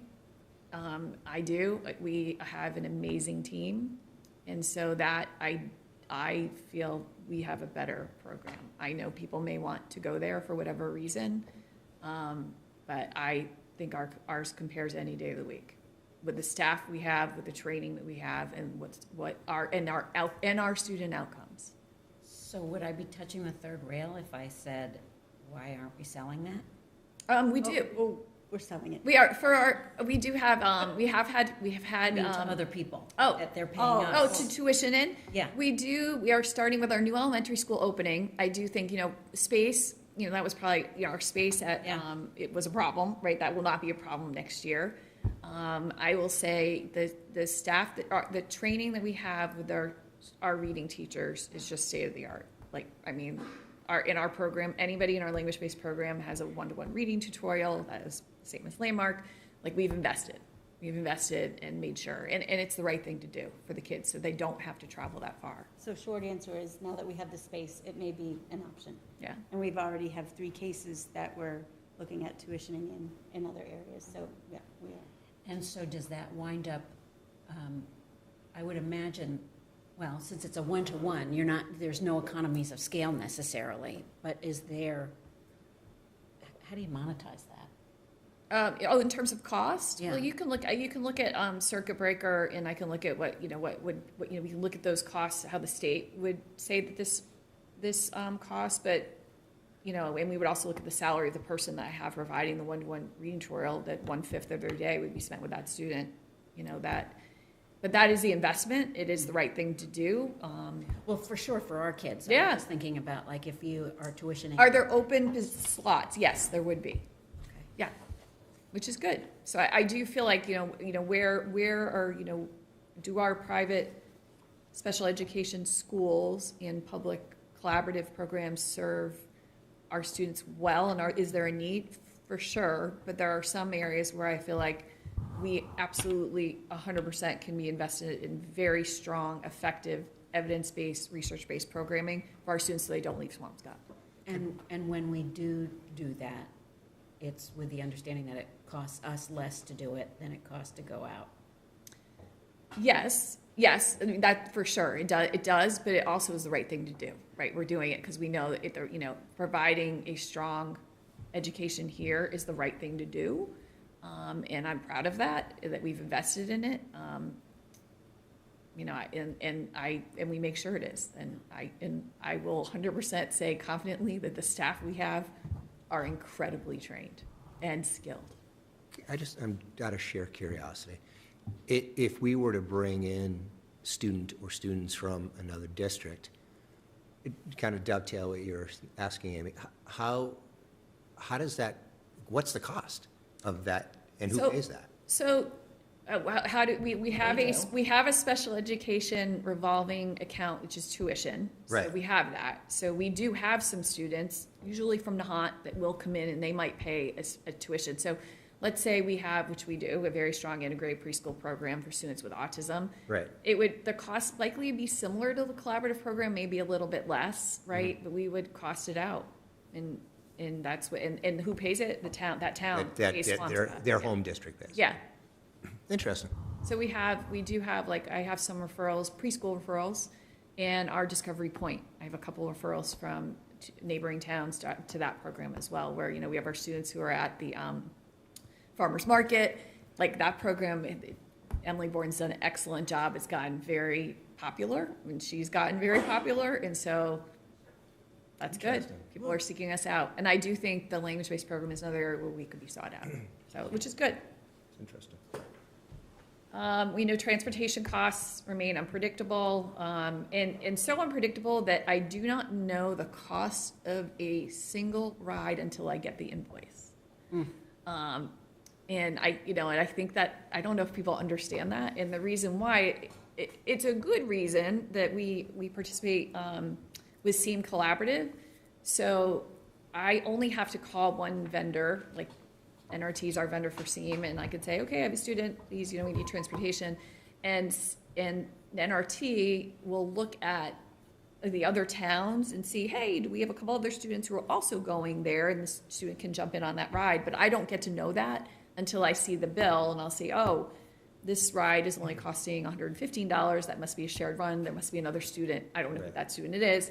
But that can change, right? The next month, then it's jumped back up to $250, and I'll know, oh, maybe that student moved, right? But you do not know. So predictions for Miss Erickson are hard, right? Because you don't really know until that invoice comes in, right? So there's variability there too. In district special education, we are looking, for the first time now we're going to be having, those 4 school buses, bringing students to elementary school. We do have some students who we have transferred in because we don't typically provide transportation through specialized transportation, which would just be a van, which actually isn't special. It's just smaller than a school bus. And so some of those students now will be on the yellow school bus. That's good. General education, obviously, we have that expense. And then I already talked about students experiencing homelessness and students in foster care. We have some funding mechanisms. We have circuit breaker, which is critical for that reimbursement piece for the out-of-district tuitions, and there's some portion of transportation reimbursed. Grant 240, which is from the IDEA, federal grant. We use it to fund out-of-district tuition. It's around $600,000 every year. I will also let you know a portion, I'm not sure if people are aware of this, but for students who are homeschooled, or if we had a private school in Swampscott, which we don't, within your geographical boundary, we don't, so we only work with students who are homeschooled.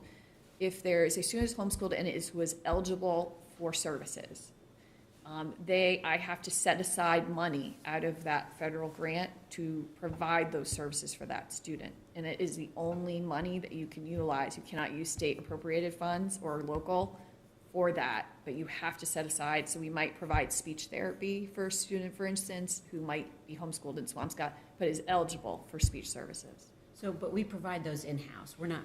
That's not writing a check. That's not, it can be. So, we are required to work with the family to figure out how to spend the money. It's not the same level of funding that you would have. So, the money's not there to provide the entire IEP services that you would be able to do. So it's a smaller portion, but you work with the family to decide, okay, well, what could we do? Do we have the funding to support speech therapy once a month? Or you would like Wilson tutoring for your child. Could we reimburse you for that once a week? There are ways around it, but this is the only funding you can utilize for that. How big is that population of homeschool that requires special ed? Small. Okay. Very small. Like 5? Under 5. Okay. Very small. Then there's Grant 262, which is for early childhood. We use it for consulting services, which for clinical psychologists regarding behavior, autism, support for families, and our stipend for our director. This year we have Grant 274. There's $21,000 to implement the new IEP. I'm not sure if everyone knows there is a new IEP, but there is a new IEP. I think in special education is so interesting to me that, and I think of gen ed. Gen ed to me moves so slow. Like you think of the calendar, right? We're still on the agrarian calendar, right? And special ed solved that by, it's ESY. Well, no, students should be here more. So in this, it's funny to me, there's a new IEP, we're doing it. We don't have a choice. The state says there is one, we're doing it. Some districts did do it this year. I waited. I didn't want to be a trial district because Aspen wasn't updated. And some districts decided to be the guinea pig to try it out. But I've been watching it, and Aspen's done a really good job. I think we have a really good vendor. I feel like we're going to be really all set to start off, and we're going to be doing training for our teachers our team chairs will be training our teachers the week before school starts and we'll be able to pay them to come in through this grant. So that's great. I'm really hoping this grant, they'll move it ends September 30th. I'm really hopeful they'll let us use the money into next year, so we'll see. But Grant 274, again, unpredictable. Sometimes you get it, sometimes you don't. This year we did. Not just Swampscott, everybody in Massachusetts. So challenges, I think we've talked about it, emotional disabilities, health issues, school avoidance, still there. But it might be now we're kind of, this is the kind of new world these kids are living in terms of their inundation with information, and sometimes not good information. So I think that it's our new reality, and how are we going to support them? So it probably cannot be only supported through special education. We're probably going to have to, rethink sometime in the future general education a little bit. Like, who are these new students that we're receiving? Especially even at a younger level. And middle school increase in referrals, but also increase in referrals from students in private schools. We have upwards of about 30 students who you do not get caught, don't get into the child count, but we do a lot of work with. We have evaluations, we meet with them, and we're required to, but the student stays in their private school.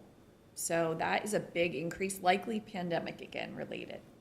So that's. Can you say that again? So students who may be at St. John's Prep or St. Mary's or Cohen Hillel or Tower School, that child may get referred. The parent may call us and say, I suspect my child has a disability. We would do a full evaluation. We would meet with them, and we might even find them eligible. And then that student doesn't come to us for services, but we are required to continue to meet, like have a yearly meeting and then do the 3-year eval. And those are resources for the district, but they don't get caught up in our child count. And we're about 30. That's a lot, right? That's a lot of students who are not picked up, but they're considered eligible under special education. Right, so Amy, when we talk about how the special education budget can go completely sideways, a district, not just take this out of it, a district is responsible for any child 3 to 22 that lives within the boundaries, whether they go to the schools here or not. So we're not just paying for their evaluations, we're paying for their service, the services that they receive? No. Okay. So maybe. So if they're in the if they're typically our families who are in the private school don't access our service because they don't want to come back. It's really hard. I can say, well, it's between 8 and 3. Well, the child's in school between 8 and 3. Although that child, which is what I was talking about, proportionate share, like you must feel for a town like Danvers, who has St. John's Prep in it. So their grant, any child who is eligible on an IEP who goes to St. John's Prep, Danvers has to set aside money to provide services to those students because they have a private school within their geographic boundary. Right. And we're happy that we have less real estate here. in some ways, it's really, really hard to manage. Like, it's very hard for even the director to manage, right? To figure out, what do I do, right? So I think this really isn't about the budget going sideways because of that, because what I'm hearing from you is that this is about your time and your staff's Well, it's resources. time. so. It's resources, right? Time. Yeah. That's what I mean by sideways. Yeah. That it pulls resources and potentially can pull a lot of Right, resources. but not the kind of resources like an out-of-district placement, which is what. Well, where things- not necessarily. Like, I've had situations where that yes, families might be in a private school and then might think, you come. So I guess what I would say is we are a process-oriented. That's what special education is. And now and I will, again, this is one of Erin's tasks, which is super hard. She has to keep track of these students who do not go to school here. But we have to make sure that they have all the rights and procedural safeguards as a student who does go here. And so we have to make Timelines, sure, yes, deadlines. all met. Annual reviews or Reevaluations. Reevaluations, 3-year meetings. So, to Glenn's point, And this is resources. 30 If you miss them. 30 kids now. Yeah, if you miss them, say you forgot, or it's easy, right? The kids don't go here. They don't even come up in Aspen. I have to find them a different So way. This sort of feeds further into how public education has morphed into broader social services. I think it's just all encompassing, I think kind of what Glenn said is, every student who lives here, it doesn't matter where you go to school. If you're homeschooled or you're in a private school, you are eligible for these protections. It's just from a funding aspect, though, if the state only provides the funding based upon your child count, like that's a loophole in the system, right? I think that we should, they should probably talk about that, right? Because there's direct money going and they're not in the count. And it's a lot of money. Like, evaluation can take 10 hours for a school psych, right? That's a day and a half of his pay, if you want to calculate it, that went to this. So I just bring it up because it used to be only a few students, right? Yeah. The number went up. That's likely pandemic related again. Well, there's point. Once you go out, you're out. Well, I think the issue is the what you see at our middle school, right? We see kids with COVID learning loss, right? It's hard to tell. Are those students, are they really specific learning disability? Or was it that they really missed a whole chunk of curriculum? And now they are. There's a 3-year gap. It is real, right? It's there, but would it have been there, right? And it's too hard to answer that now. We don't know, right? We don't know. So we're going to have to err on it's there, got to intervene. And so that's where I do think the loss of the federal funds for COVID learning loss, I'm hoping someone reconsiders that and brings it back because it's still real. It's still real, still there. So those are our challenges. We have a lot of opportunities. Looking at our SOA, which I know Dr. Bacon presented, I am confident within a 3 years, I'll be back saying that the middle school number is back where it should be. So I'm confident with that, but it's not an immediate fix. It takes time to fix that. And we talked a little bit about referrals that are coming in. Those are, I think, opportunities for us as well. I will also say, which I didn't mention as a funding resource, I did hear, I think we had $18,000 come in for Medicaid. Oh. So I know not directly. Yes. I think it goes into the stabilization fund. It does. It does. So that's good. I think we had 500 and then 18, so yes. They've made some improvements to the way our staff don't have to use ICD diagnostic codes. They can use symptom codes. I know that may sound like a little medical. Well, I know it is medical. It's a medical model for a school. So there was some changes to the way that they are letting us do it, which has been more palatable to our staff. So that's good. So I know in years past, before we set up that fund, and we were not chasing down those dollars, there was you talked a lot about how cumbersome it was to chase those dollars and what the rate of return was, really, whether or not it was worth it. I mean, and obviously you gotta chase it, but I think about a doctor's office that's chasing that, and they have whole people, I know, staff of people who bill, right, that we don't have. It's I know that you have staff system. who does bill, but that's not their only job. It'd be nice if the state, my guess is they have money, right? And I wish they're not forcing it through a channel that's a medical model. It'd be nice if they just said, hello, we have money. I know the school does provide therapies. Let's give it directly to them. Instead of making, yes, our staff have to go through and they have to have treatment plans. We use IEPs. This is a different system. They have to do treatment notes. We do progress notes, but they have to go in and do that. So and they have to use ICD codes, right? And there's only certain certifications, not even DESE. School psychs, now they do let the DESE, just the DESE license is fine, but not speech paths. You have to have your ASHA license. And not school counselors, you have to have your license on Allied Human Health and Services. You have to be there. Occupational therapists also have to be there, which is not even how we hire them. So it's a strange model, but we did get some return. I don't know if you wanted to subtract out the amount of time and resources that have gone into to get that 18,000. Yeah. It's less than the 18,000. It's probably when digging into it a little bit. It didn't cost us $18,000 to get $18,000. No. We probably made some money on it.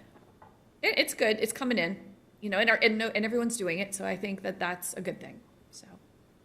So those are some, that's kind of, anybody have any questions? That's kind of where I'm really excited to say that we are, to be talking about these higher level goals in moving our district forward to greatness, like really exciting place to be sitting. I will also, would be remiss if I didn't bring it up. Obviously we know,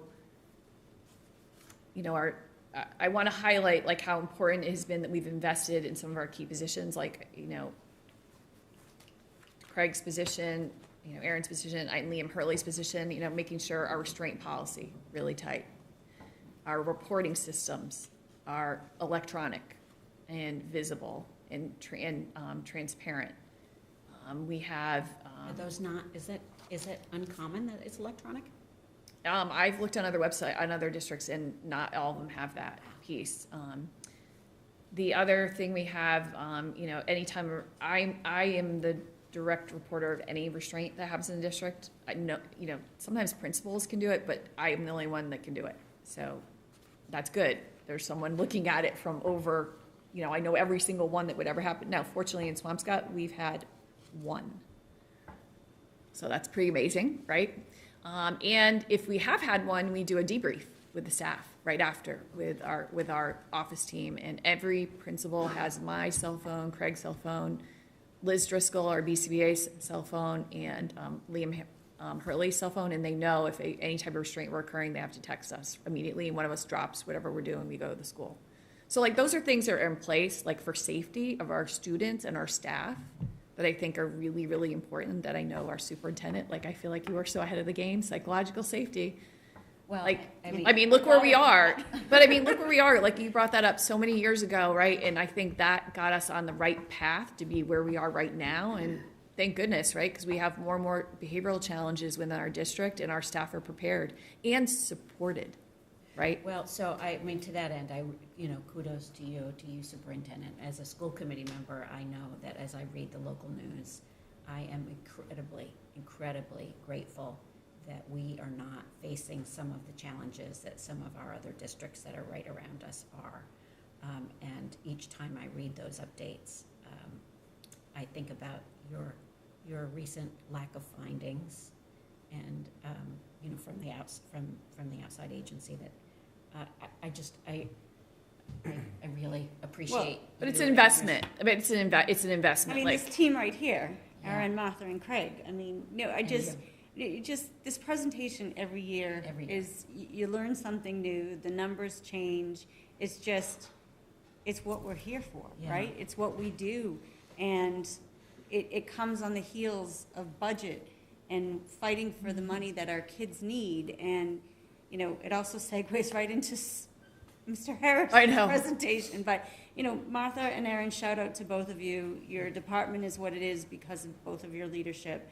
And Martha, you're extraordinary at what you do. I hope you know how valued you are. Your knowledge, you sit there and you speak, you speak it, and you believe it, and you're passionate about it, and it shows in your department and it shows in your work. So. Well, we have a great team, and we've also have a great, I so appreciate too, like our principals picking up, like we have a team will pick up the phone maybe and ask questions, and I trust me, have to ask our attorney questions. There's always something that may come up that you don't know the answer to. It's kind of the field we're in. Our mantra in the leadership team is asking questions is a strength, not a weakness, and we're trying to encourage that more and more. Well, and very visible, like we're around, like we know, like if something's having the district of such a level that the reason why people have our cell phones is once I'm on the site, or Craig would be on the site, or Liam would be on the site of something happening like that to that degree, like you assume responsibility, which I feel like isn't that why I'm here? Like that is my role, right? Is assume, it's not the lowest, it's not our people, my teaching assistants or our ABA tutors or teachers who they need to be protected. There's really hard things that they deal with every day, and that's what we're here for, right? To support them, jump in and help. And I think that is a critical part of it. They have to know that we're here to support them. So I know that you have worked and made presentations to Finance Committee in the past and to other, people around town to understand, and that ultimately the onus is on us as school committee members and you and Ms. Stella to have our town really understand what our pressure points are for budget. But I wonder, as I listen to this, how much more beneficial it would be to have some version of this that I becomes a don't know standard. that they would, I think the time I don't know that, if it's too much. I think it is too much, and in my opinion.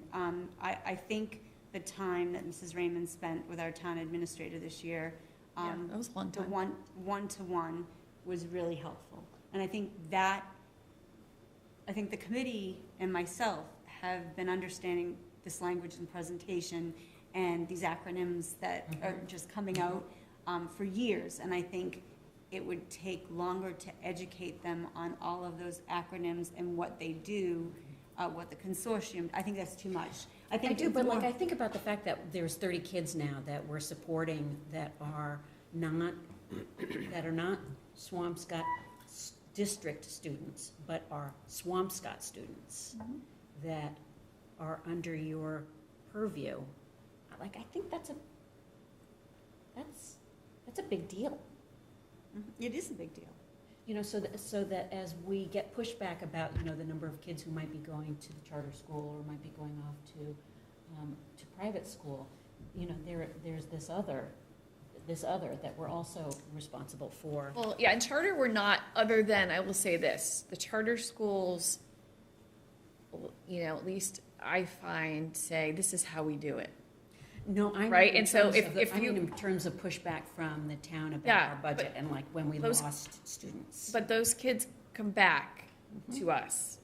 And And- because and we higher don't, numbers. as a public school, we don't get to say, this is how we do it. We have to say, what does the student need? Like a whole different question. And so it still ends up being our student, I guess is what I would say, even charter. So when a student goes to a charter school, if they have special needs, that school is not obliged to ask the same questions that your team is asking. They will have we're a full inclusion program. I mean, I think a good example of that is that Boston school. Do you remember the Boston school that was that it really was a full inclusion program, but people got injured? I don't know if you remember that, seeing it in the news. And that's because that's not how it works, right? The students tell us what they need, right? We evaluate, we look at what services they need, and there's a spectrum of placements, including residential, that might be needed, right? And that's real, and you have to understand that. So I think we do understand that here. So it's good. Quite a team is right. Thank you. Wonderful presentation. I am freezing, so I'm gonna step and get my coat before it starts. I'm trying to find a good time to grab my jacket. Now, Give it to you. Craig, it's a great segue for Craig, because he'll talk about that part that I kind of ended with. Don't worry, I just have 80 slides to go through. It's a perfect segue. If I can get it. So cold. It is, okay, it's not me? I'm thinking it's me. No, it's chilly.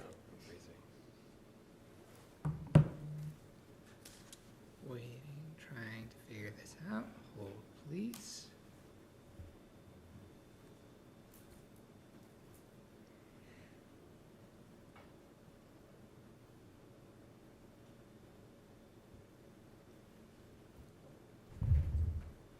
So many slides, it's I- loading. I'm kidding. I swear I tried it before and it was I working. know, I did mine. You're the tech person.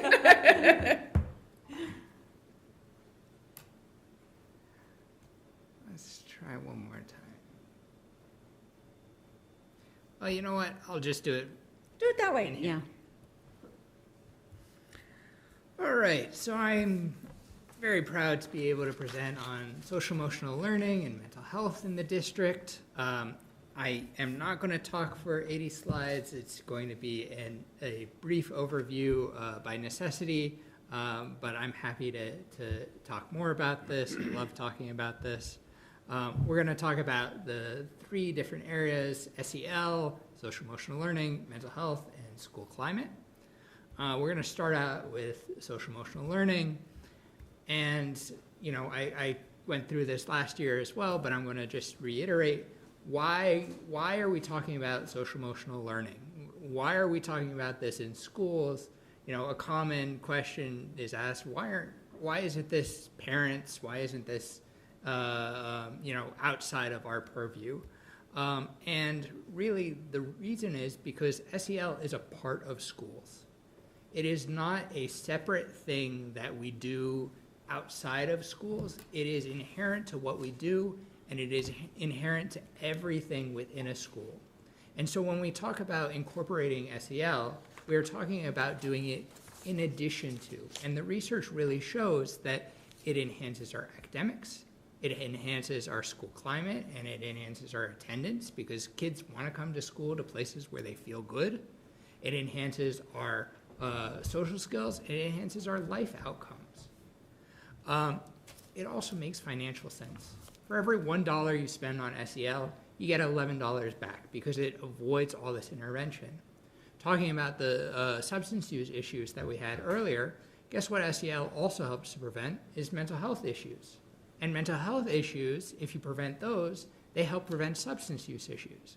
And so SAMHSA, the Substance Abuse and Mental Health Agency, they did a study and they said $1 of evidence-based school-based prevention in substance use is equal to $18 later on in interventions. So it's even higher when you think about all the knock-on effects. It makes financial sense to spend the money up front, to do the work now, to make sure that we don't have kids going down the path of showing mental health symptoms, of needing to use substances in order to feel okay. We spend the money now because it's an imperative. What is SEL? SEL is summarized a lot of different ways, but these are the basics: self-awareness, self-management, social awareness, relationship skills, and responsible decision-making.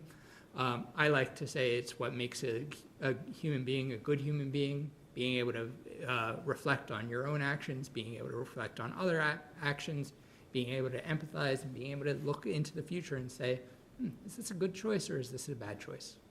I think all those are pretty essential skills to be a good human being. I would agree. Social emotional learning is all about what we are growing for our kids. They're competencies that we're adding on. When we're talking about mental health, we're talking about mental illness, and we're talking about symptoms that take away from their functioning. And so when we talk about, you know, how we balance these things, that's a good way to think about it. SEL is how are we growing these competencies, and mental health is how are we mitigating the effects of what is going on with mental illness and the symptoms such as anxiety, depression, and trauma. We've had a lot of stuff going on with SEL in the district. We have had Meetup Mondays going at the elementary school. That's informed by this Harmony SEL curriculum. It is a free curriculum, but it is high quality. Castle gave it their highest level of evidence base. And we have taken that and we wanted to start slow and start small in order to make sure that we're doing this right.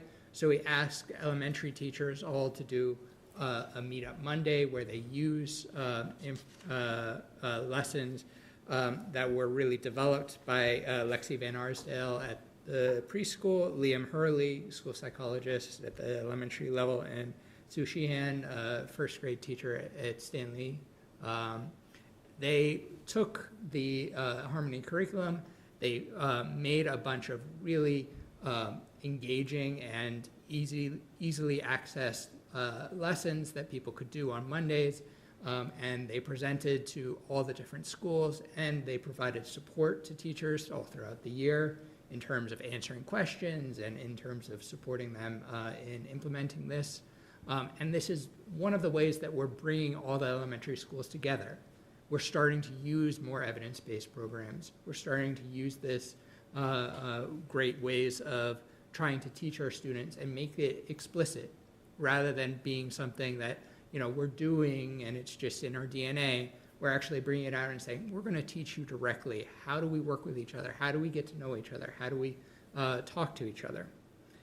We also have a number of other things going on in district, such as Molly Casper, the school psychologist over at Clark School, helped run a professional learning group this year around the Calm Classroom intervention, which is a mindfulness intervention. It's the easiest thing for teachers to implement. It's 3 minutes. And the other day she said it was the highlight of her week. She walked into a 4th grade classroom and a student was leading their Calm Classroom for the day, right? That was just something that, we managed to purchase through grant funds. It was one of our, let's see if these interventions will work. We'll see if these things will happen.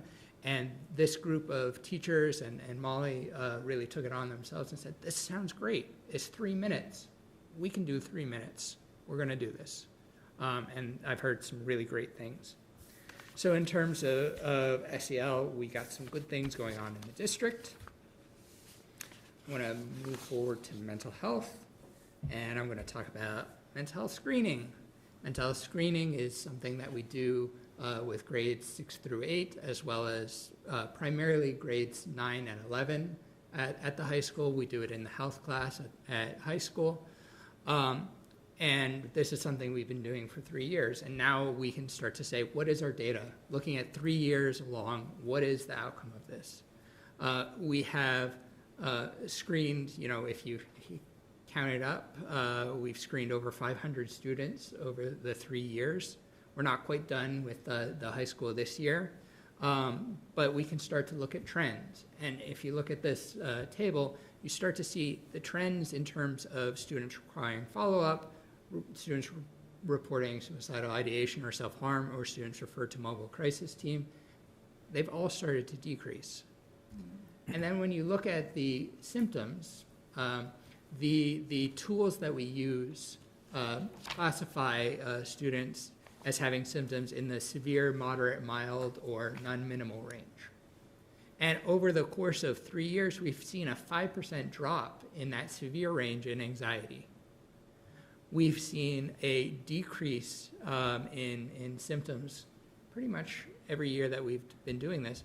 And then the same thing with depression symptoms. We've seen a drop in symptoms over time. And I think, this is a testament to the work that our counselors are doing. This is a testament to, the character of our schools, and the fact that I think we're finally starting to bounce back. I was going to ask that question. Do you think we're just starting to move beyond the pandemic, and the further we go, hopefully the better the numbers will be? And I think what we're looking at is the restoration of the tide, right? We're seeing kind of a tide going out. What we still see, and I want to make sure I underline this, is we have a little bit of a split, right? I think last year or the year before I said, same storm, different boats. We have a same storm, different boats situation. The students that we have at the highest level of mental health acuity are still really suffering. And there are a number of them that are really, in that severe range, who are really still reeling from the effects of the pandemic, I think. And this doesn't count, the subclinical impacts, right? We know it's had an impact on our students in a lot of different ways. This is just looking at the kind of highest level of being able to see a change, so yes, and there's some nuance in that. When we take a look at these stats, it's always good to come back to our MTSS triangle, multi-tiered systems of support, and before that, response to intervention, or RTI, all these different acronyms. But what it really looks at is saying, what are our tiers of intervention? Our general instruction is tier 1, and that should be 80 to 90% of our students. Our targeted interventions, which should be tier 2, is 5 to 15%, and our intensive should be 1 to 5%. And if you look at those numbers, that aligns pretty exactly. That's a great thing. It's a great place to be. How do we know these are accurate?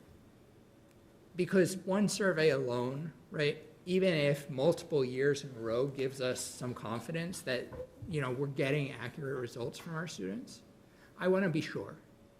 So we have been participating in an I Decide curriculum, which is a curriculum from Mass General Hospital. And with that, they've done anonymous surveys. So our mental health screening is not anonymous. It has names attached to it, so our counselors can follow up with students. The MGH survey that is given at the high school is anonymous. So we'd expect if there was a difference, if students were being really protective of their information, we might see more students report on the MGH survey than in our mental health screening. What we find is they're nearly identical, right? In terms of, they actually ask the same questions. It's a little bit abbreviated. I was laughing as I did the calculations. 18.3% versus 18.5%. You can't be more on the mark than that, right? Mm-hmm. It is right there. Same thing with our total. We actually had a little bit more students percentage-wise report than through an anonymous survey. And then I said, okay, I really want to make sure. So let's look at historical trends, right? We've been gathering data on risk assessments, which is a threat to self or other, at the high school since the 17-18 school year. So here's pre-pandemic information. We topped out in the 18-19 year with 40 risk assessments. That was quite a year. This is also something that shows these things were pre-existing before the pandemic. Mm-hmm. Here's post-pandemic, right? 21, 22, 22, 23. Wow. No one remembers 2021. That's a blackout in everyone's memory. But these are our risk assessments month by month, right? First of all, it's pretty remarkable that these are almost identical. When you look at it year over year, right? If you look at the two groups, they're nearly identical month to month. Mm-hmm. And then we have this year. This is my favorite slide with the shadow line graphs. I love this. So in this year, we have 18 risk assessments. We are down from a 5-year average of 25 risk assessments. If you look at it compared to the last 2 years, right, 23 risk assessments at this point of the year in 21-22. In 22-23, we had 27 risk assessments. And this year, we're at 18. That also is the same with hospitalizations. We're at 5 psychiatric hospitalizations at the high school this year versus an average, 5-year average of 9 hospitalizations. Wow. So we are starting to see the tail end. It's not saying that we have all resolved. It's not saying that we still don't have that very high level of need, because it only takes, a few students who have a very high level of need to really take up a lot of time. But the tide is starting to go out a little bit. So I'm thankful that we have this information, that we can look at it, that we can see this, and it starts to give me some hope that we're seeing some good movement going forward. I want to talk about school climate. We're going to talk, I had this pop in so you couldn't see the answers. I was going to do some Family Feud style stuff. But favorite part of school, we did this survey at the high school. At the beginning of the year, we asked all the students to fill out a survey talking about their favorite part of the school, what they wish teachers knew, their favorite snack, their favorite movie. We wanted to get information from them around what they liked and the positives about them that they might not be able to show their teacher. And we wanted to give them a different avenue to show it. This information was collected. It was shared with all the high school faculty. All the high school faculty also had access to the students in their learning community, so they could all see what their students were into, what their students liked. We also asked them if they had a trusted adult at the school. And trusted adults or anchor adults are a really big deal. Students who have a trusted adult at school are almost 2 times less likely to show risky behaviors, and they're 2 times more likely to show pro-social behaviors. It is amazingly predictive of student success in school. And so it's really important that we make sure that every child has a trusted adult at school. So we had students, and we asked them, do you have a trusted adult? We marked the students who did not have a trusted adult. When their names came up for their learning communities that teachers could look through, their names were highlighted. And we talked to high school teachers, and I came into a staff meeting and I said, okay, there is a intervention out there called 2 times 10, which says if for 10 days in a row you take 2 minutes to talk to those kids about something outside of school, just show investment in their lives, it shows a marked decrease in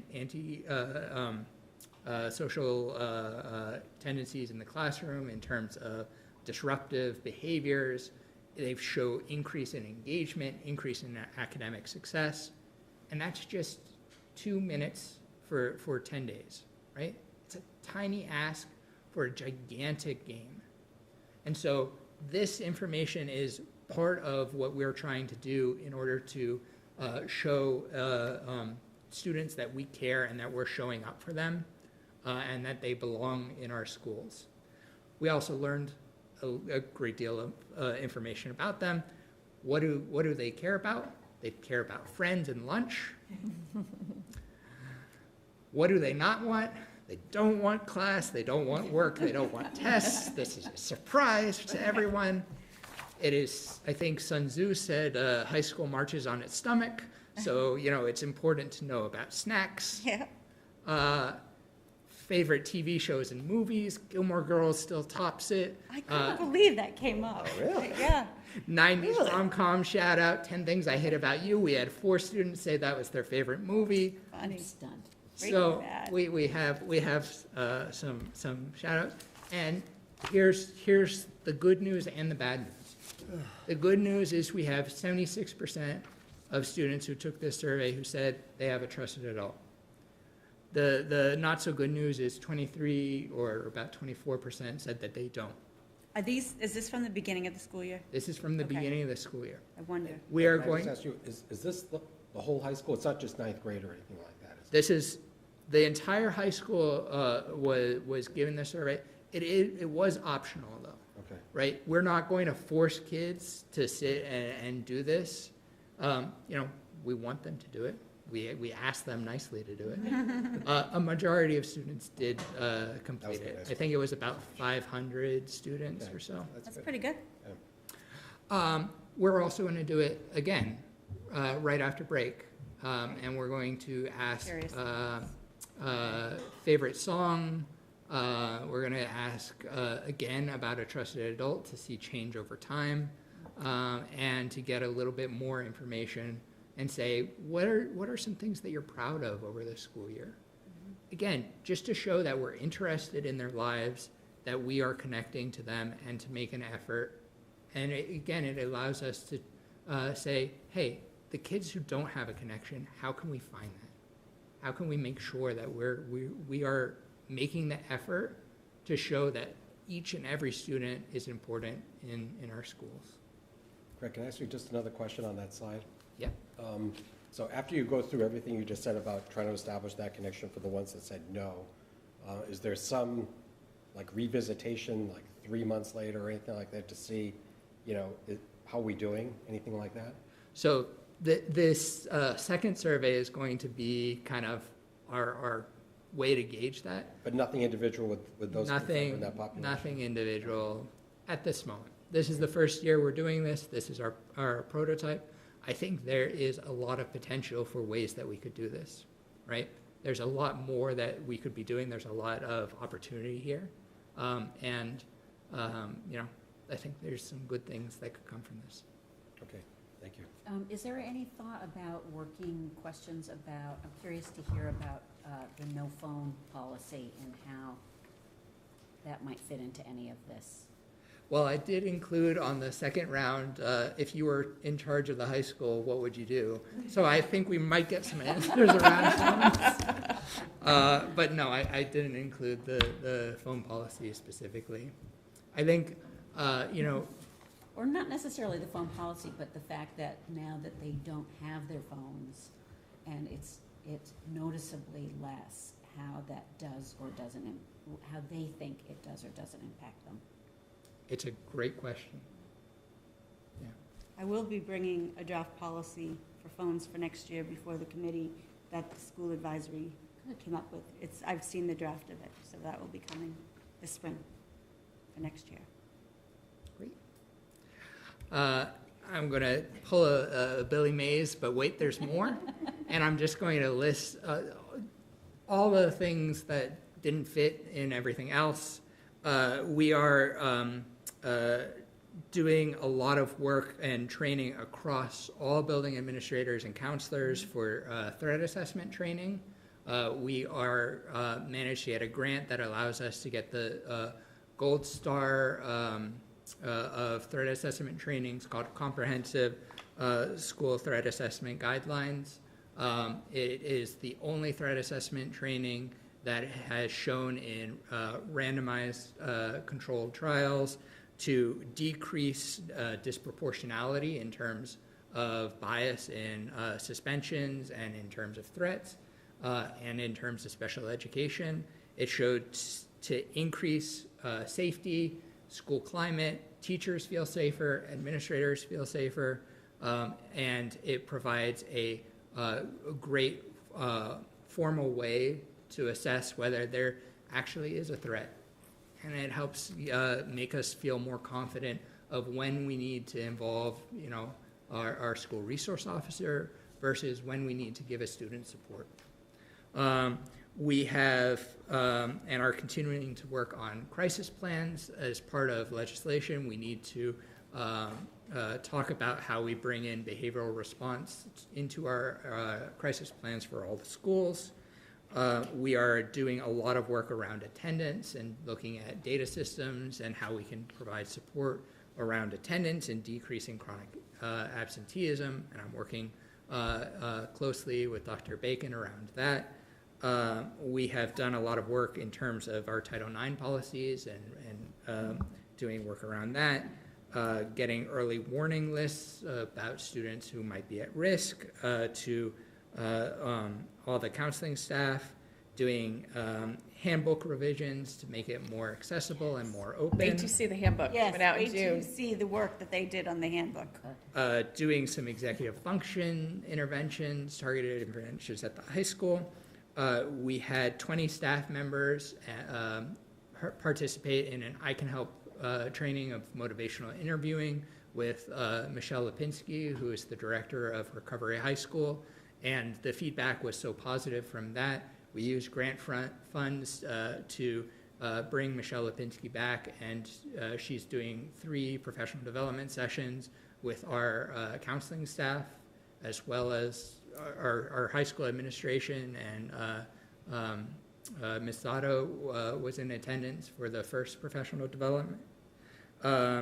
We have formalized our critical incident debriefs. We've continued to reform and increase our bullying and safety planning. The high school especially has had an increase of the use of safety plans to make sure that we're following through and keeping our students safe.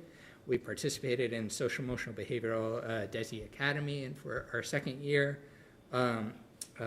We have continued to develop our MTSS work, work with data in special education. We have also done a lot of school climate work and connected it to our core work, our diversity, equity, inclusion, belonging work. So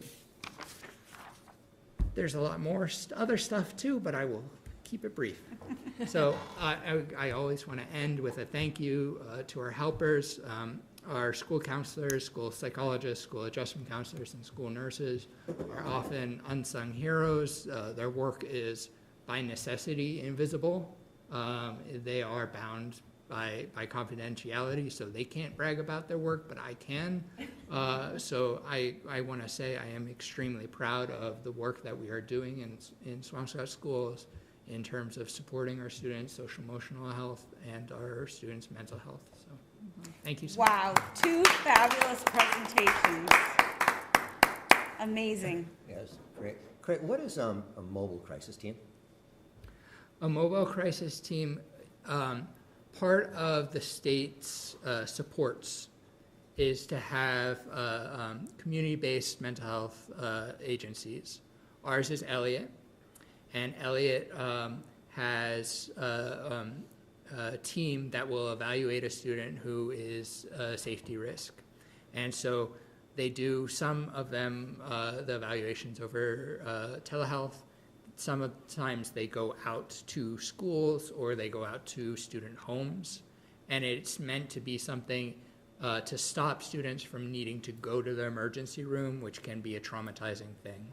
They can be evaluated by mental health professionals, and the family, they'll often send a family support person as well. Great, thank you. This was eye-opening.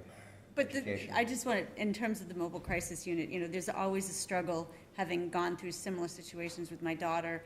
You know, the struggle for the team in the midst of a crisis is, do we call the mobile crisis unit and wait till they're available to come, where the situation might be de-escalated, or do you call 911 immediately? And I know that's a struggle that our practitioners struggle with all the time, because sometimes my experience was by the time they get there, the situation's de-escalated, they send the child home, when really the child might need more services. So, yeah, great presentations. Thank you all. Thank you. Thank you so much. It was great. District.